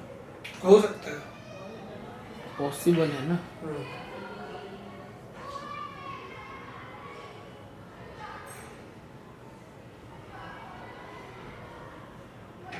क्योंकि ये देख ना, इनको जो तिलक लगा हुआ है वो ये गौड़ी संप्रदाय का तिलक है। उस टाइम गौड़ी संप्रदाय नहीं थी तो वो क्या ऐसा तिलक लगाते थे कि सिर्फ यू शेप था या उसमें तुलसी भी थी। यही है, यही है। तो देखो जब भी भगवान ने दर्शन दिए हैं तो उनमें तिलक था। भले वो 4 भुज वाले हो गए या विराट रूप हो गए, या वो उनके तिलक नोटिस किए तूने? तिलक थे उनमें। या एक बार तूने बताया था कि वो जगन्नाथ वाले प्रभु भी आ गए थे। अब वो सब मैं तुझे बताऊंगा तो वो एक है, वो बहुत ऊपर की बात है। तो बता दे अभी, क्योंकि मेरे साथ तो बहुत पर हो चुका है जो मैंने बताया नहीं। एक्चुअली मैं तुम्हें बताता हूँ कि ये जो है ना, अब वो बहुत बड़ा ऊपर की बात हो जाएगी। तू अभी है नहीं उस लेवल पे। तुझे कैसे पता? मुझे पता है। नहीं हो सकता तुझे नहीं पता, मुझे भी नहीं पता, ये भी हो सकता है। देखना देखो सिंपल है। एक्चुअली में तो ना श्री कृष्ण के दर्शन करने ही नहीं है। एक्चुअली में राधा रानी के दर्शन करने हैं, पर वो छुपी हुई है, वो दिखेंगी ही नहीं तुझे। वो उसमें भी छुपी हुई है, वो दिखेंगी नहीं तुझे। उनका कौन सा तिलक है? वही तो मैं तुझे बता रहा हूँ, वो नहीं तुझे तो समझ। तेरे को तिलक याद है क्या? किस तरह का तिलक था वो? तू अभी गॉडी इल्यूजन, तू उलझा हुआ है। गलत, अरे तू क्योंकि गलत सवाल ही गलत। ये क्या है, ये भगवान आते रहते हैं सपने में मेरे, अलग अलग रूप लेके आते हैं, सीधे सीधे रूप में नहीं आते। कुछ ना कुछ, कभी कुछ बन के आ जाएंगे, कभी कुछ बन के आ जाएंगे। तो मैं नोटिस ही नहीं कर पाता ढंग से, मेरे को याद ही नहीं रह पाता कुछ। अब वो फिर मैंने वो नरसिम्हा पिक्चर देखी, वो मेरे डाउनलोडेड है, बढ़िया पिक्चर है वो। लेकिन उसमें मैंने देखा कुछ लोग उस टाइम पे जब गौड़ी संप्रदाय आया ही नहीं था, तब से उनके पास ये गौड़ी संप्रदाय का तिलक है। अरे तो वहाँ एक तुलसी लगा रखी उन्होंने। कृष्ण तो थे ही नहीं ना तब तो नरसिम्हा अवतार भी लेट आए थे पिक्चर। अरे ठीक है, वो सब गलत इंक्वायरी है तेरी। गलत बुद्धि गलत जगह लगा रहा है तू। वो बुद्धि लगाने का टॉपिक नहीं है। सपने में तो आते रहते हैं रेगुलर कृष्ण भगवान तेरे को। सपने क्या है, हकीकत में भी आते रहते हैं, उसमें क्या है? नहीं हकीकत में वो तो एक स्टेट रहता है। हाँ, तुरिया, जब तू उतने मेडिटेटिव या मंत्र वाले स्टेट पे चले जाता है तो वो सामने प्रकट हो जाते हैं। वो अभी भी सब जगह है, वो देखो हर दिख रहा है। कण में है। नहीं अभी तो है वो, हाँ। लेकिन जब उस स्टेट में जाते हैं, जब वो सामने वाकई में प्रकट हो जाते हैं। वो अभी भी है, वो सब जगह है। जहाँ तू देखना चाहता है वहाँ है वो पहले। नहीं मेरे को वो दिव्य दृष्टि अभी नहीं प्राप्त हुई ना, मेरी उक्ति कहाँ तपस्या हुई है। वो तेरे अंदर भी है। अरे वो सब मेरे को मालूम है, तेरे मैं बोलूं पीछे भी है, तेरे आगे भी है, जब तेरे ऊपर भी है, तेरे जब नीचे वो भी है। साक्षात अपने वो कैमरे के स्वरूप अंदर भी में- है। जब वो साक्षात अपने रूप में आते हैं, वो हुआ है जब वो सामने जैसे अपन बैठे हैं वैसे आके या तो बैठ गए, खड़े हुए, जो भी हुए, या वो हवा में है। वो वैसे आ जाएंगे तो फिर वापस फिर माया नहीं बचेगी। उसी स्टेट को तुरिया कहते हैं। हाँ। तो अभी सिर्फ मेडिटेशन में आए हैं, या आंख बंद होगी तेरी, या तो सपने में या उसमें। ये जो मैंने श्लोक बताया था ना तेरे को अभी, एक्चुअली तेरे को ध्यान योग पढ़ना है तो एक्चुअली 6th चैप्टर में ज़्यादा अच्छे से कवर्ड है। बट ये जो अभी मैंने तुझे इसका 7वां श्लोक बताया था जस्ट कि योग युक्त विशुद्धात्मा विजितात्मा जितेंद्रिय सर्वभूतात्मा भूतात्मा कुर्वन् अपि न लिप्यते, कि वो सब जगह श्री कृष्ण को देख रहा है, सब जगह आत्मा को देख रहा है। और ये 5वें अध्याय का 7वां श्लोक है और ये 6ठे अध्याय के एंड में भी आता है। 6ठे अध्याय का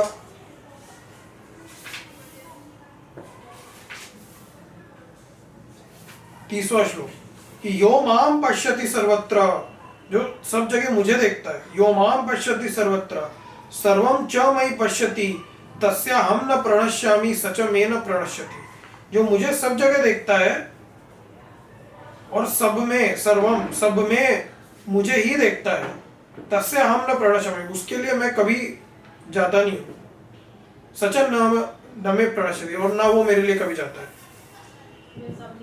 सर्वभूत स्थितम यो माम भजते एकमा स्थिता सर्वथा वर्तमानोपि सयोगी मयि वर्तते, जो हर चीज में स्थित मुझे देखता है और उससे मेरा भजन करता है। भजन देखा, वापस भजन आ गया, 6 चैप्टर में भजन आ गया। एकमा स्थिता सर्वथा वर्तमानोपि, वो हमेशा मूव करते रहता है, सहयोगी मयि वर्तते, बट मेरी तरफ। समझा? तो सब जगह श्री कृष्ण है, सब जगह श्री कृष्ण को देखना। और फिर एक ऐसी स्टेट आएगी जब यज्ञत्वा न निवर्तन्ते, फिर वापस माया लौड़ी नहीं होगी अब उसके आगे। समझा? ये चीज क्या है, थोड़ा जब भगवान थोड़े दर्शन दे और एक्सपीरियंस में आए ना तेरे जैसे, तो समझ में आए, क्योंकि तू उस एक्सपीरियंस से बोल रहा है। मेरे को वो एक्सपीरियंस है नहीं उतना, मेरे को जो है छोटा मोटा एक्सपीरियंस, क्योंकि मेरे को कृष्ण भगवान ने अभी तक ठीक से दर्शन नहीं दिया, मुझे ऐसा लगता है।